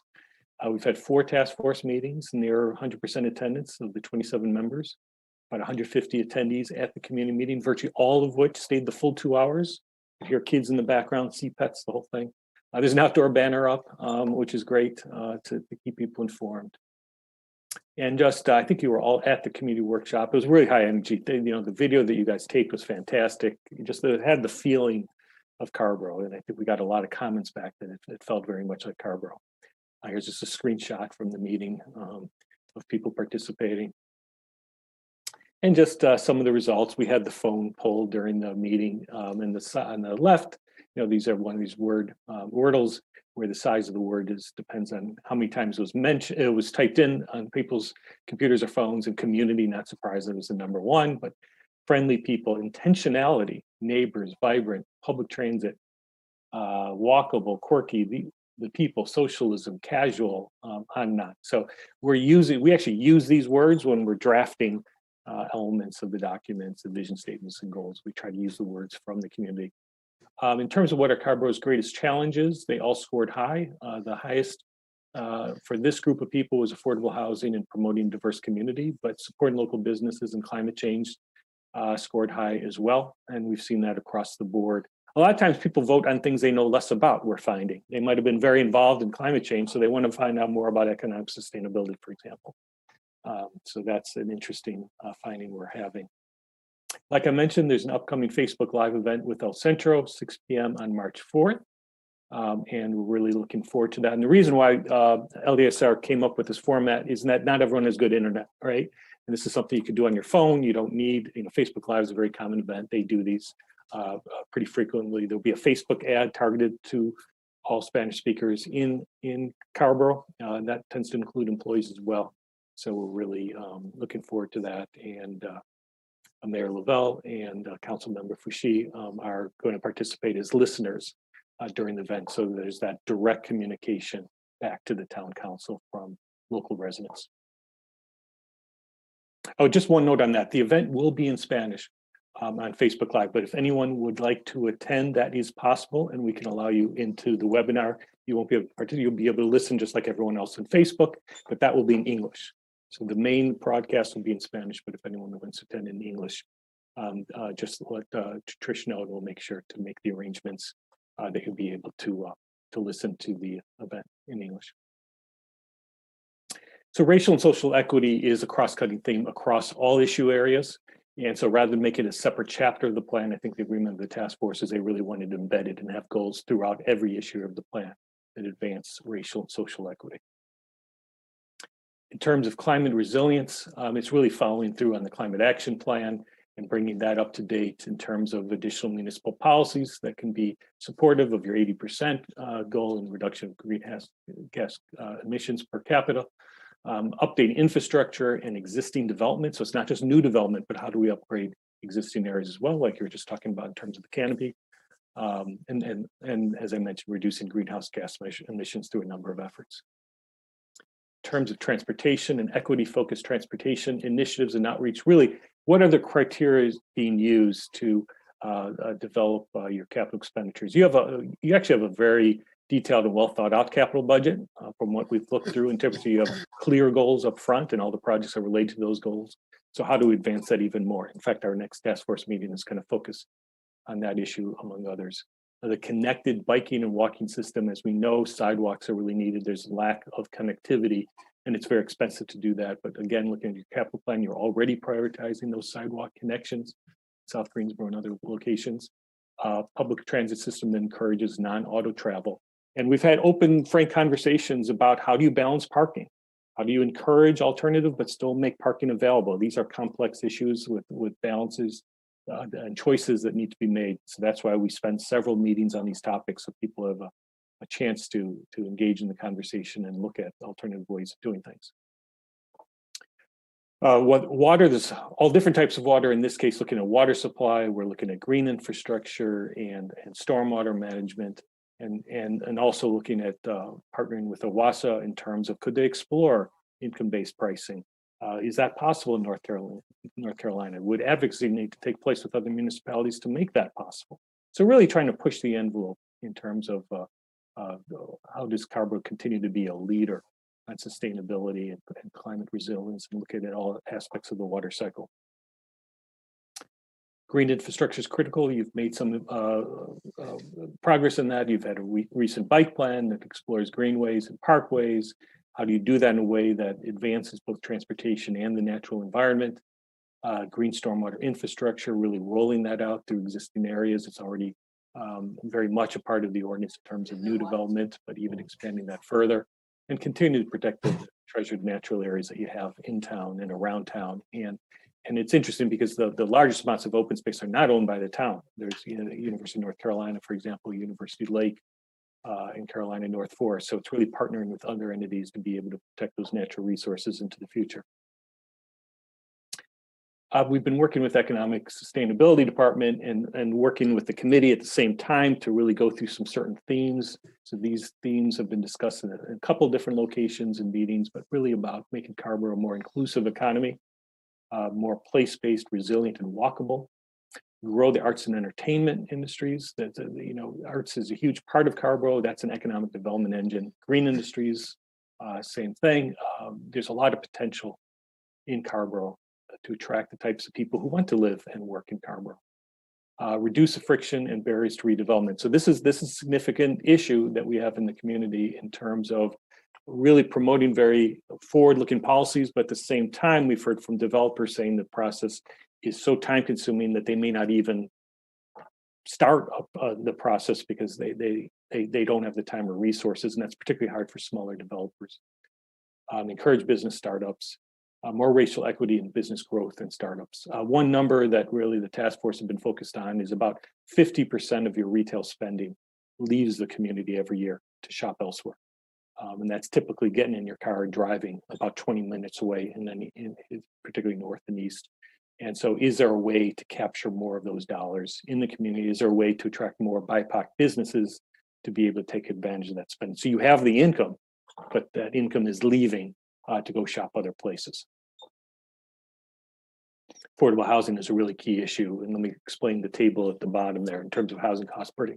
So housing cost burden is defined as when a household is spending more than 30% of their income towards housing. And the darker the red, the more households have housing cost burden. So less than $20,000, there's a few homeowners less than that means that 100% of them are housing cost burden, meaning they're paying too much of their income for housing. 81% of renters.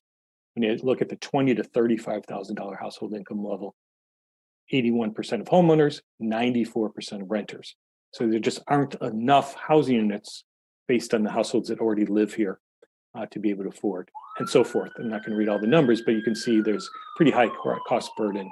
Essentially up to about 50% of household income, pretty much most people earning less than that are housing cost burden. We just presented to AHAC and the Orange County Housing Coalition, and great partnerships, fantastic attendance. I've never seen a housing coalition so large. I think there were 30 different organizations on that Zoom, and they were all very happy that Carrboro was taking this issue so seriously. So looking at creating more for sale, more rental, affordable housing, but you have to make sure to pay attention to what you already have. So that's maintaining existing affordable housing that is getting more expensive, and doing that in a way that's sustainable at the same time, right? Because if you can make weatherization improvements, you're lowering that monthly housing cost. If you can reduce the cost of water, you're lowering that monthly housing cost. So really thinking of how do we look at the whole picture and not just the bricks and mortar. Recreation, parks, and cultural resources. So this will be the main topic at Thursday's meeting. You've got some world-class festivals, events, and culture in the community, and how to continue to do that, how to be culturally sensitive, how to program the right projects. I think they do a wonderful job now, but looking into even improving that more and understanding the community needs and the fact the community needs change over time, and constantly staying in touch with all the different populations in town to provide safe enjoyable recreation, cultural services. Okay, so some upcoming dates. We've got in 2 days, Task Force 5, which is going to focus on recreation, park and culture, and public services. The March 4th date is the Facebook Live at 6 o'clock. March 18th, so just a month from now, will be the second community meeting. And then May 13th, we're going to do a big workshop to take all the issues we've talked about, bring them all together and see what those cross connections are across the issues. So Trish, is there anything that I missed that you wanted to highlight before we open the questions?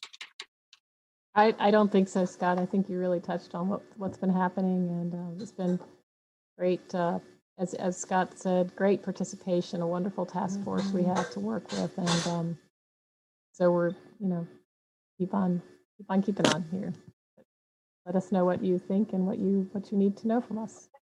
Thank you. Okay, great. Thank you. Thanks, Trish, and thank you, Scott, for that overview, that presentation. It's one thing to kind of know what's going on, but it's another to kind of, see you kind of spell it out for us and kind of be reminded that it's happening every week. That website is getting a lot of activity all the time. And so thank you for reminding us to pay attention to it also. So council members, anyone have any questions, thoughts, comments for Trish or Scott? Let's start with Barbara and then Sammy and then Susan. Hello there. Hey, Miss McGuire. How are you?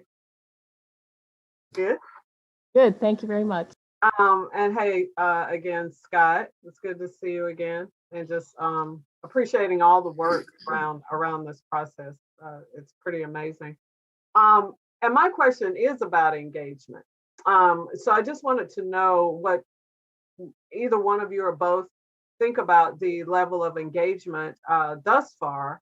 And, certainly we're probably always pushing for more, but do you have any rabbits to pull out of the hat, going forward to hopefully get more people at the table? I mean, we have an engaged group for sure. But certainly we want to reach as many people as possible. I know COVID is doing what it's done for the last year. So I just wanted to know what your thoughts might be on that going forward. Sure, that's a great question. And yes, it's been extremely challenging under COVID. At the same time, there's such a strong sense of community in Carrboro that I think that there's been some urgency for people to want to participate. And so the real challenge is the people who haven't traditionally participated in the process, right? And how to engage in topics that are longer term, right? And so that's why we're doing the Facebook event. It's going to be very casual event for Spanish-speaking group. We're going to see how that goes, and we'd like to replicate that for the community from Burma. So we're going to do it one step at a time. Let's make sure we know how to do this first before rolling it out with that community. I know we're going to be working with the school district in terms of maybe doing some focus groups with youth. And we don't want just like the top performing youth. We really want to get to, I don't know how to say it, regular kids, right? and to participate, because they often have really great insights and really understand the community. If you want to know where you connect sidewalks, talk to kids and they're going to tell you, because they're going to know where the trouble marks and how hard it is to cross certain streets. And so those are just a few of the ideas. We've got this idea of putting things around town and trying to figure out, do they send postcards back, or, people who just don't engage on computers, what are some other ways to do that? So we're really trying to come up with some workarounds. One of the food banks had just done a survey and they got, I think, 80% response, and so they shared all the results to us. So we don't have to resurvey when they already did the questions just a few months ago. So that was really nice that they were able to share those detailed results from the survey that they just did. That's just another example. Tricia, is there anything I'm not thinking of? I mean, we are brainstorming a list of non-digital means of reaching out to folks. Scott's associates at Tesca and Ben Berelsheimer on our staff are really working hard to do that. And as we've been asking people how they're getting engaged too. And so we're trying to just keep doing a feedback loop so we can kind of get an idea where we seem to be connecting and where not. And, we also want to see as many people. We'd like to have break Zoom, for the next meeting. Not really, but, we'd really like to max out our participation if there's any way we can do that. And as well as for folks who can't do that for the community meeting, we want to engage with them as close to in person as we can. So if it's putting out materials, as Scott said, that we can have them complete surveys or complete other ways of telling us things, we want to do that. So that's what we're working on, those non-digital methods. Yeah, that sounds good. I especially like reaching out to the kids, because our community kids, they can be pretty engaged, around issues. And so, yeah, that sounds good. Thank you. Yeah, thank you, Barbara. Let's see, we got Sammy and then Susan and then Randy. So, oops. You're good. Sorry, can you hear me? Yeah, we Okay, can. good. Sorry, my screen's jumped out of my way. Anyways, thank you, Trish, and staff for all the effort that y'all have been doing, and Scott for being a conductor in this, and obviously our citizens at large for really being at the heart of it all, and letting us know what it is that we are. I just wanted to comment a few comments. Very appreciative of the recognition and affordability, having all these other components such as utilities and the efforts there in addressing that. And likewise, the concept, the concept of, and this was during our campaign, actually, Susan was talking about a lot when we got reelected. The transportation component added to affordability is also key. So, all these various interests that our community has obviously have overlaps, and I think that's a great example of that. In terms of this tension that you've accurately identified between alternative modes of transportation and the traditional ones, such as cars and the consequence of parking, there's an opportunity to really be framing and using the comprehensive plan to frame and push the envelope in how we vision and get towards that vision of where we want to go. And what I think may be a means to do that is the concept of mobility, as opposed to very specific ways of doing mobility, such as public transportation or walking or biking or cars. And if we use the language of mobility, we're addressing the reality of what mobility is for, which is to get to the places we need to go for work and eating and socializing. And we're not necessarily prescribing the means for achieving that ultimate goal. But we could, after saying like mobility is the essence of what we need, because everyone needs to get to where they need to go, we can thereafter identify, what is the goal, like what is the ideal for how we do that. And I think accurately, like car dependency is not a goal, and public transportation, walking and biking are. So I'm offering that as an opportunity for like stringing together these things that you've been synthesizing about interests that our community have, and an opportunity for framing. And that brings me to another larger point. You started off this whole presentation with identifying like we all have all these goals as a town. And I think there's another language that's being understood as started in the past decade, the concept of donut economics.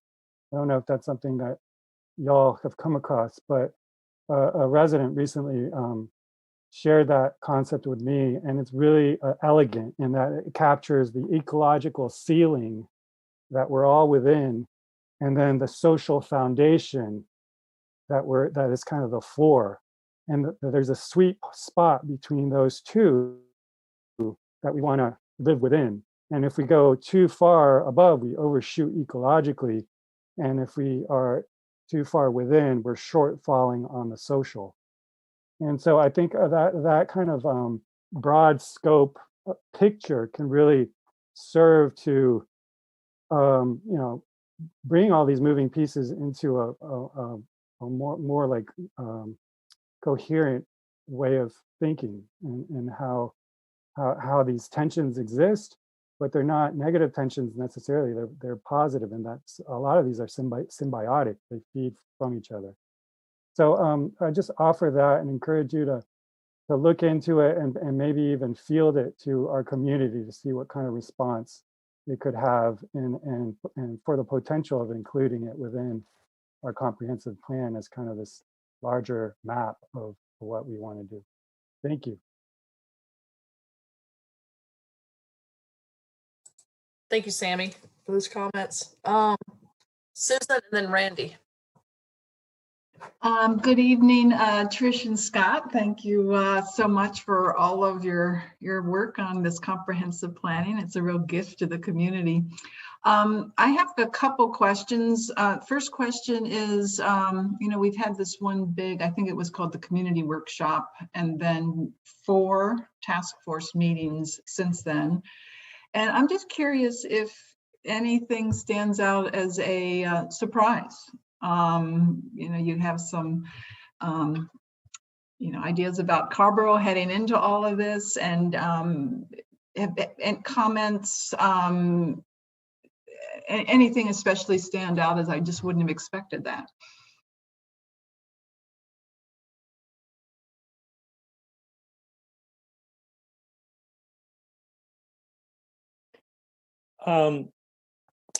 This wouldn't be a surprise to you, but for me, I always worked in affordable housing. I started work for Community Development Corporation almost 30 years ago.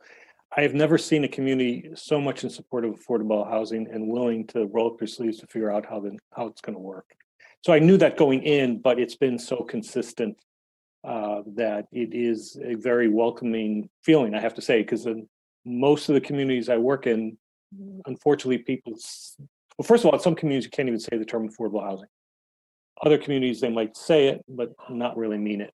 You guys mean it, and that's been very rewarding. And I think Sammy's comment just reinforced this. I think what we're trying to look for in the plan is the cross connections, maybe having less total recommendations, but more impactful recommendations that cut across multiple areas. It will be the goal. It's hard to do because there's so many important things that you want to do, but we're trying to get the task force to look at those cross connections to be able to do maybe fewer projects, but deeper, more resources, and more impact. Mm-hmm. Yeah, I'll just add to that, Scott, that Carrboro doesn't just talk about affordable housing, but people are willing to pay for it. And it includes increasing our property taxes specifically for affordable housing. So we walk the walk, and I'm really proud of Carrboro as well for that reason. Trish, anything stand out to you as a surprise? Not so far. I mean, I think I'm, not particularly. I mean, I think generally speaking, the level of engagement is what we normally see, and we have, as you say, we have, as Scott said, we have a group of residents, part of our community, people who are in this process and reflect many others. They really are very committed to the success of one of their neighbors and themselves. So I think that is not a surprise to me, but I think it is. It's always, it's an interesting part of working here, living here. Mm-hmm. Mm-hmm. One other quick question, and we of course our irreplaceable town manager will be retiring in July, and I'm just curious in terms of the time frame. It looked like toward the end of the year, the hope is that things will have a draft of a report.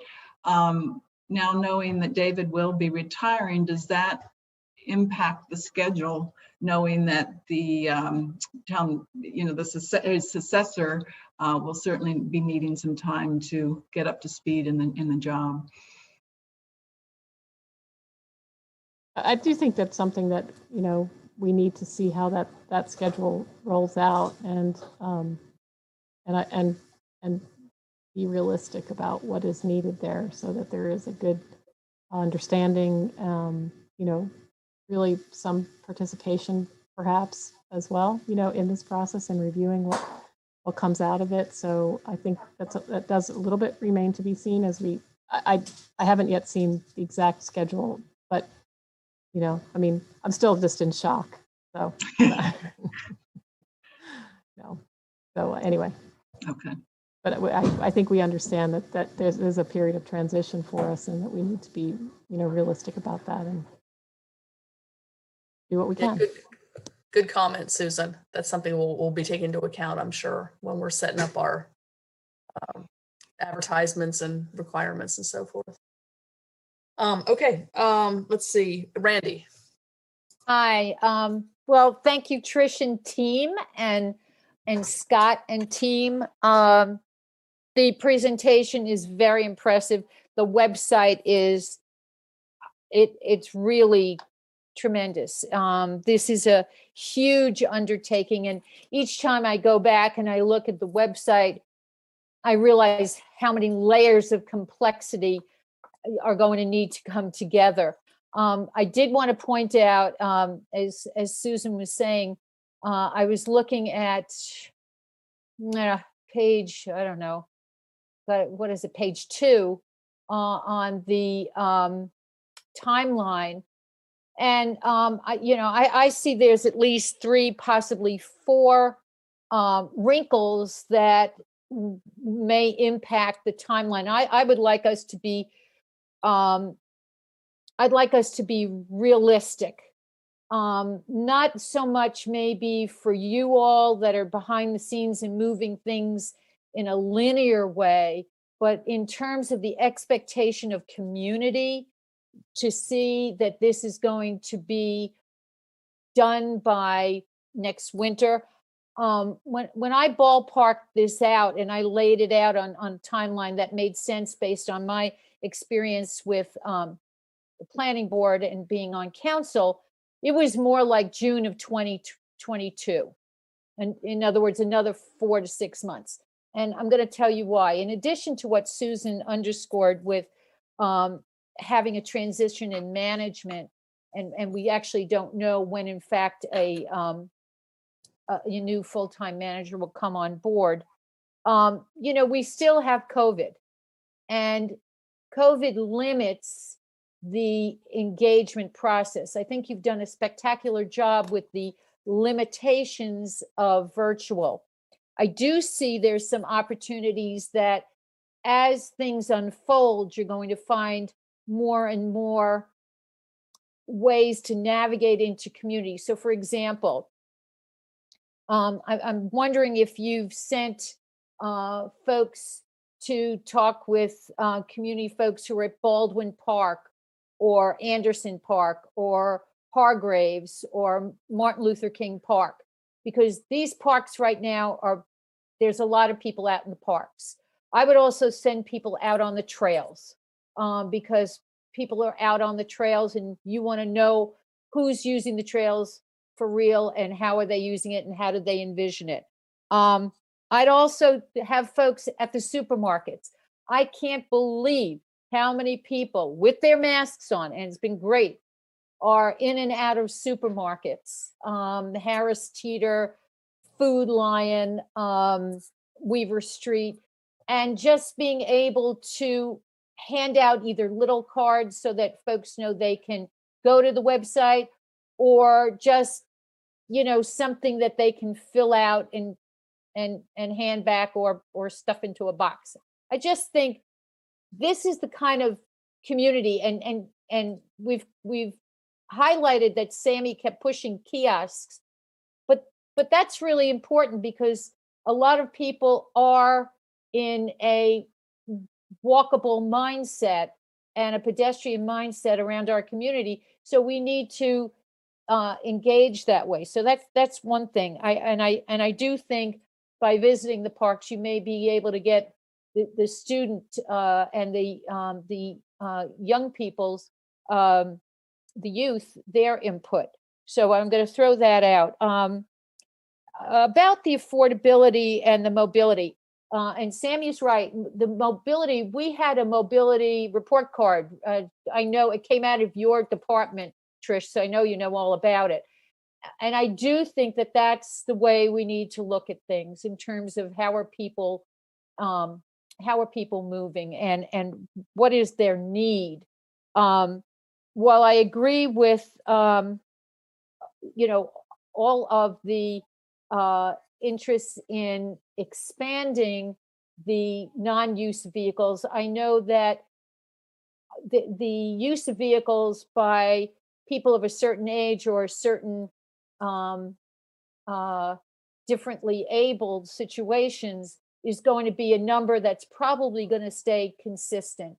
And so my question is, how are we getting a feel for what those folks see? Because even in the best of all possible worlds, if GM switched to EV vehicles within the next 2 years, and we put up multiple, areas where we have EV charging stations, how do we know how we can get different kinds of multimodal mobility from folks who have been in their cars? Do we need to amplify some kind of easy rider or something else? And we just don't have this information because these are not folks that we generally engage with, and they're not sitting necessarily on advisory boards. So I'm putting that out there because affordability, and Scott, it really comforts me to know you have background, because the reason we're all so interested in it is because none of us can afford Carrboro. It's not affordable. And we know in the future it's going to be even less affordable.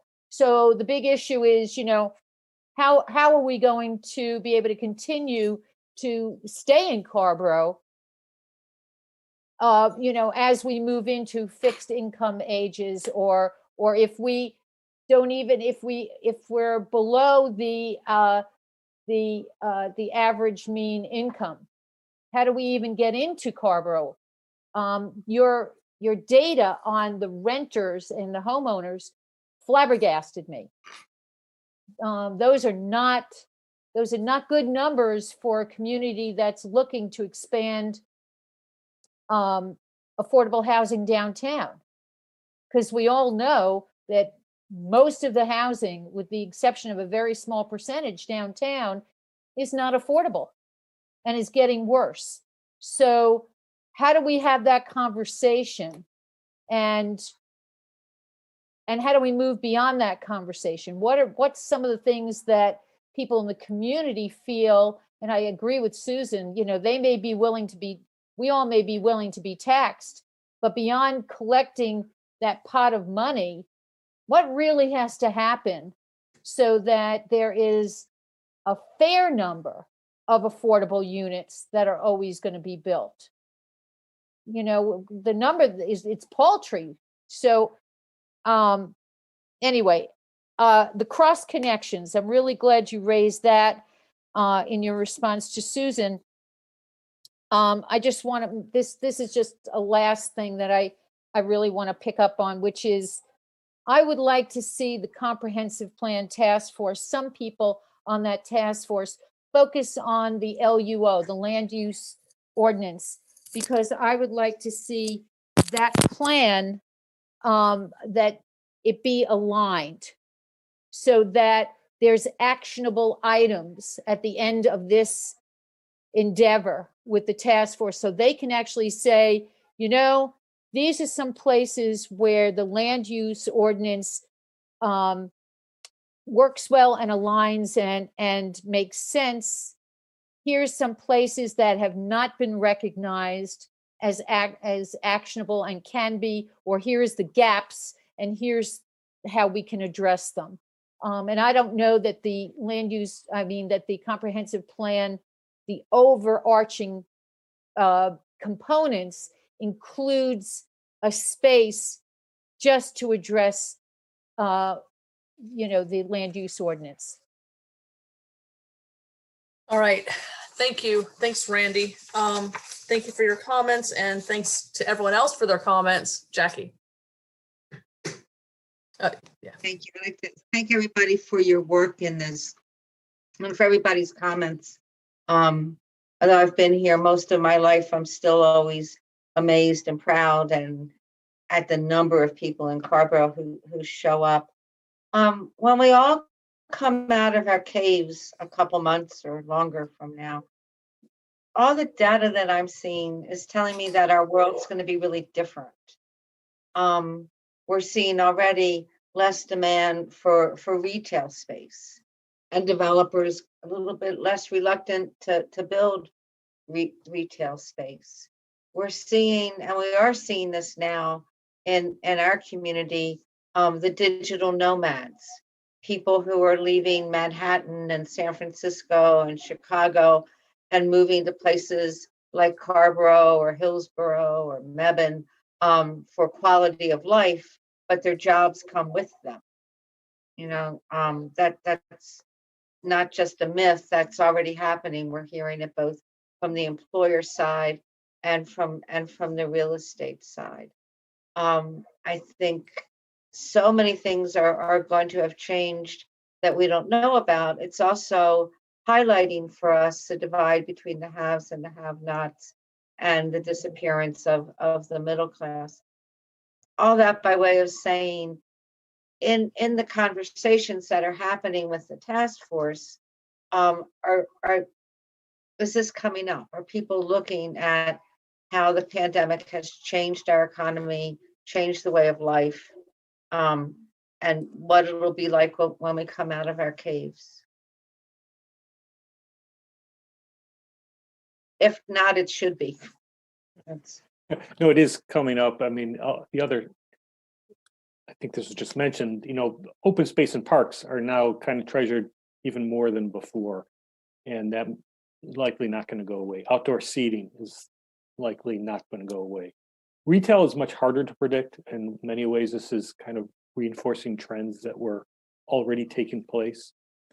So we don't really know yet about what's going to happen to retail. We do know that those retailers that have had a successful blend of multiple channels seem to be doing better. It has affected supply chain management quite a bit. And so there's certain things that we know, but retail is not going to go away, right? We just don't know if the demand is going to be the same, if you're going to have more places that were already popping up in terms of, you know, a showcase, but then it's delivered to your house. You can touch, feel the clothes, but they don't have every size. You know, you get. I'm at commercial space in general, including office space. I think office space is definitely the demand for that's on the decline, as well as the change with retail. So we'll make sure to bring that. We don't have time tonight, but we'll make sure the task force focuses on those issues and really thinks, you know, not just this year, but 10 years, 20 years out, and thinks big. Thank you. Thank you for that, Scott. And thanks to everyone for your questions and comments. I think if no one else says anything, then we really appreciate you giving us the update, Trish, y'all checking in with us. And I think out of this, we just have an update. So thanks again for being here. So, all right, Mr. Manager, on to the next item. Okay, so the next item is just a continuation of discussion of the text amendments related to North Carolina General Statutes 160D, it's part 2. Good evening, everyone. If you'll allow me, I have another short presentation. I think it's just helpful to see things in bullet form. So okay. Let me turn to that real quick. Okay, success, I hope. Yes. Okay. So again, this is the second installment, another large bundle of papers. Sorry for that. Real short, again, the draft ordinance and the table, not too much work on the table this time, but work on that will continue. And then another round of about 7 or so individual articles from the ordinance. Just go through really quickly the most notable changes. As you may remember, we talked a lot the last time about the hearing, about the legislative processes for, or procedures for legislative decisions, which were amendments. This is a pretty substantial number of changes related to evidentiary or quasi-judicial hearings. So this is for permits and appeals. There's some new sections. Most notable is a rather lengthy section on standing and some other information about who can present evidence. the inclusion of subpoenas and some other things of that sort. Under the enforcement article, what is perhaps the most notable change is that during the process of evaluating a notice of violation or other enforcement, we will not be collecting or assessing fees. So before we could, we had a stay on collection, but we could still assess or accrue. And in the new language, we will not be doing either of those. And again, we've added a rather lengthy section on statutes of limitations. Under the non-conforming article, non-conforming situations, one of the big changes in Chapter 160D is revisiting this notion of vested rights and permit choices. And so almost our entire section, in fact, our entire existing section of vested rights will be repealed and be replaced with a completely rewritten section there. So that's pretty large change. And what's most notable again is this idea of permit choice, meaning if you begin a project and the town is seeking to amend the ordinance, that applicant will have the choice as to which version of the ordinance they want to follow, whether they want to stay with what they started with or whether they want to go with the new version. So that could be a rather important thing to follow. Perhaps again, one of the bigger areas of change is Article 9, which has to do with our zoning districts and zoning maps. As you may recall, one of the big changes with 160D is the deletion of conditional use districts overall, as well as the removal of conditional use permits. So for the town of Carrboro, since we have both, all conditional use districts will automatically be converted to conditional districts, and that associated conditional use permit will become a Class A special use permit.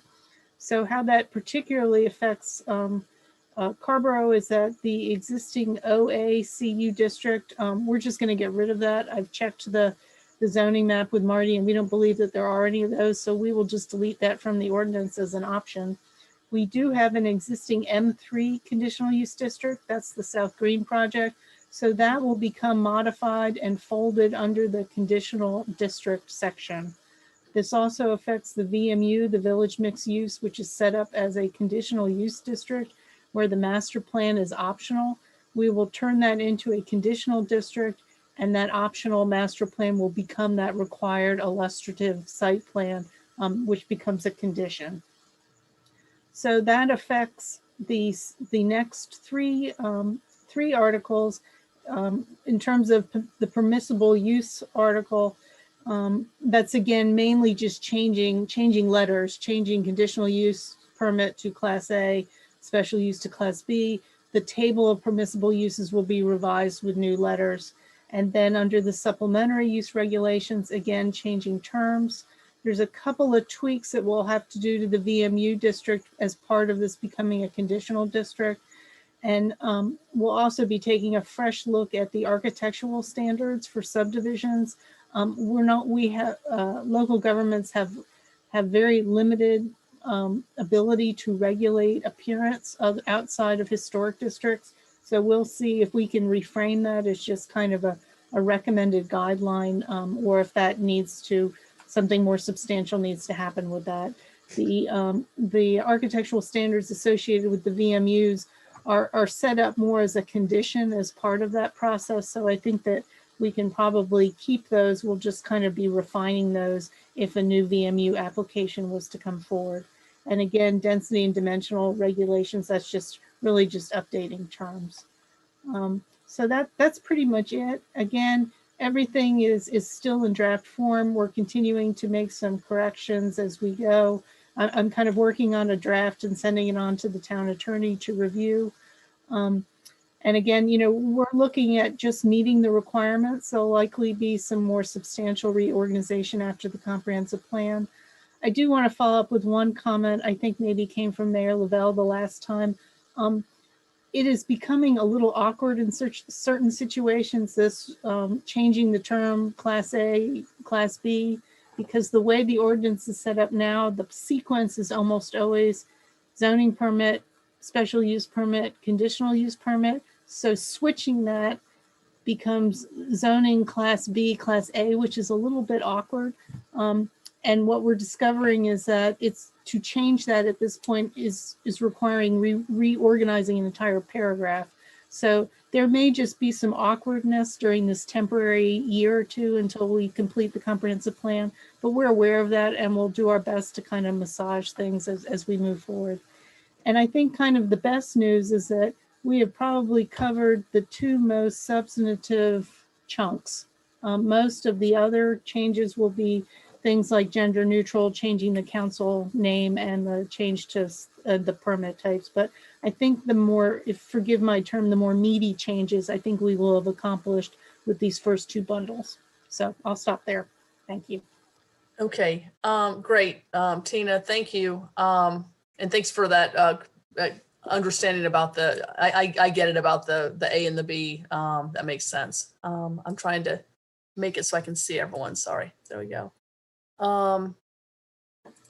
Something's a little different here. Let's see. All right, there we go.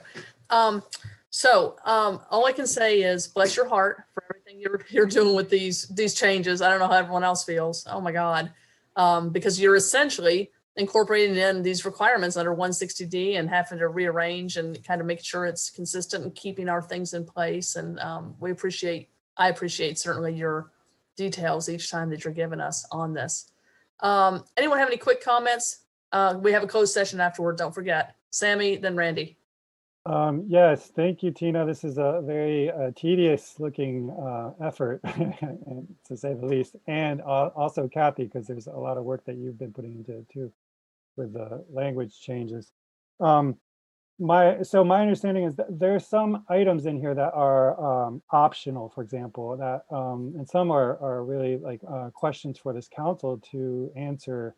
So is this the time to address some of those, or is this just an update and those will be brought to us at a later time? And basically, as an example, for example, one is the one where it's quasi-judicial decision procedures that that there must be, if there's an objection, opinion testimony from a lay witness shall not be considered competent evidence for technical matters such as the property value and traffic impacts. And in the notes, it says that language could be added to for clarity to members of the public. So that, you know, I think personally, I think that would be a good thing to change for members of the public. But as an illustration of the kinds of questions I have, is now the time to raise those. I think that's up to the group, and you're watching your other items on the agenda. I'm happy to do either, to take some notes or however you'd like to proceed. I don't have that many, Lydia. What's your just be a little succinct about it, only because we're trying to stay with our time frame here. Sure. That's really it. And right. There's one that says the applicant must obtain written consent on conditions related to the special use permit to ensure enforceability. I was just curious at what point written consent. If I remember, we get a summary of all the things staff has checked in with an applicant. Many times we're hearing from advisory boards with new items, and it's kind of at the moment of the decision being made that night that we're seeking for the applicant to agree or not. How would that play out when it's a required written consent from the applicant? Sure. I think the way that we've handled this in the past, and again, if I'm not sure if Marty's still with us, but is that we may verbally discuss and come to a mutual understanding at a meeting, but then we would subsequent to that record in written form, whether it's a permit where there's a document which is actually recorded, or in the case of a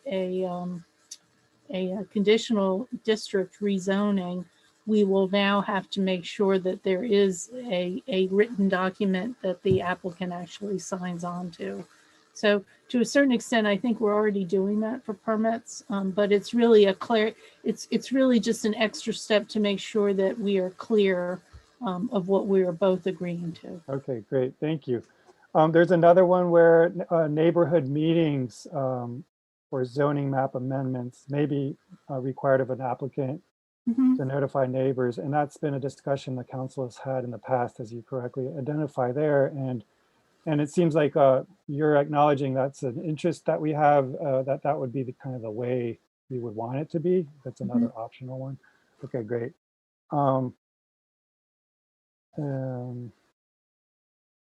The comprehensive plan, will it have a future land use map? Because there's a reference in here to future land use maps.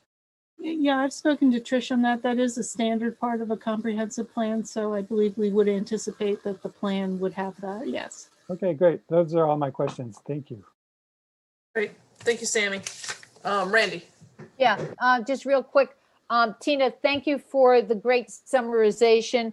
I'm really glad that the term evidentiary was entered in. I really appreciate the gender and the council language changes. I'm also glad that you gave the verbal explanation for the Class A and Class B, and acknowledged that the transition is going to happen over time. That I thought that was important, because my eyeballs are falling out of my head at page 104.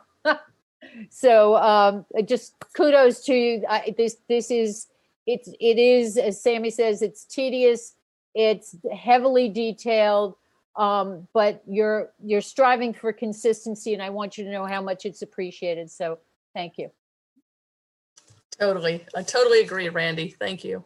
So this again is just checking in with us and getting comments from us, right, Tina? Okay, so we're all good.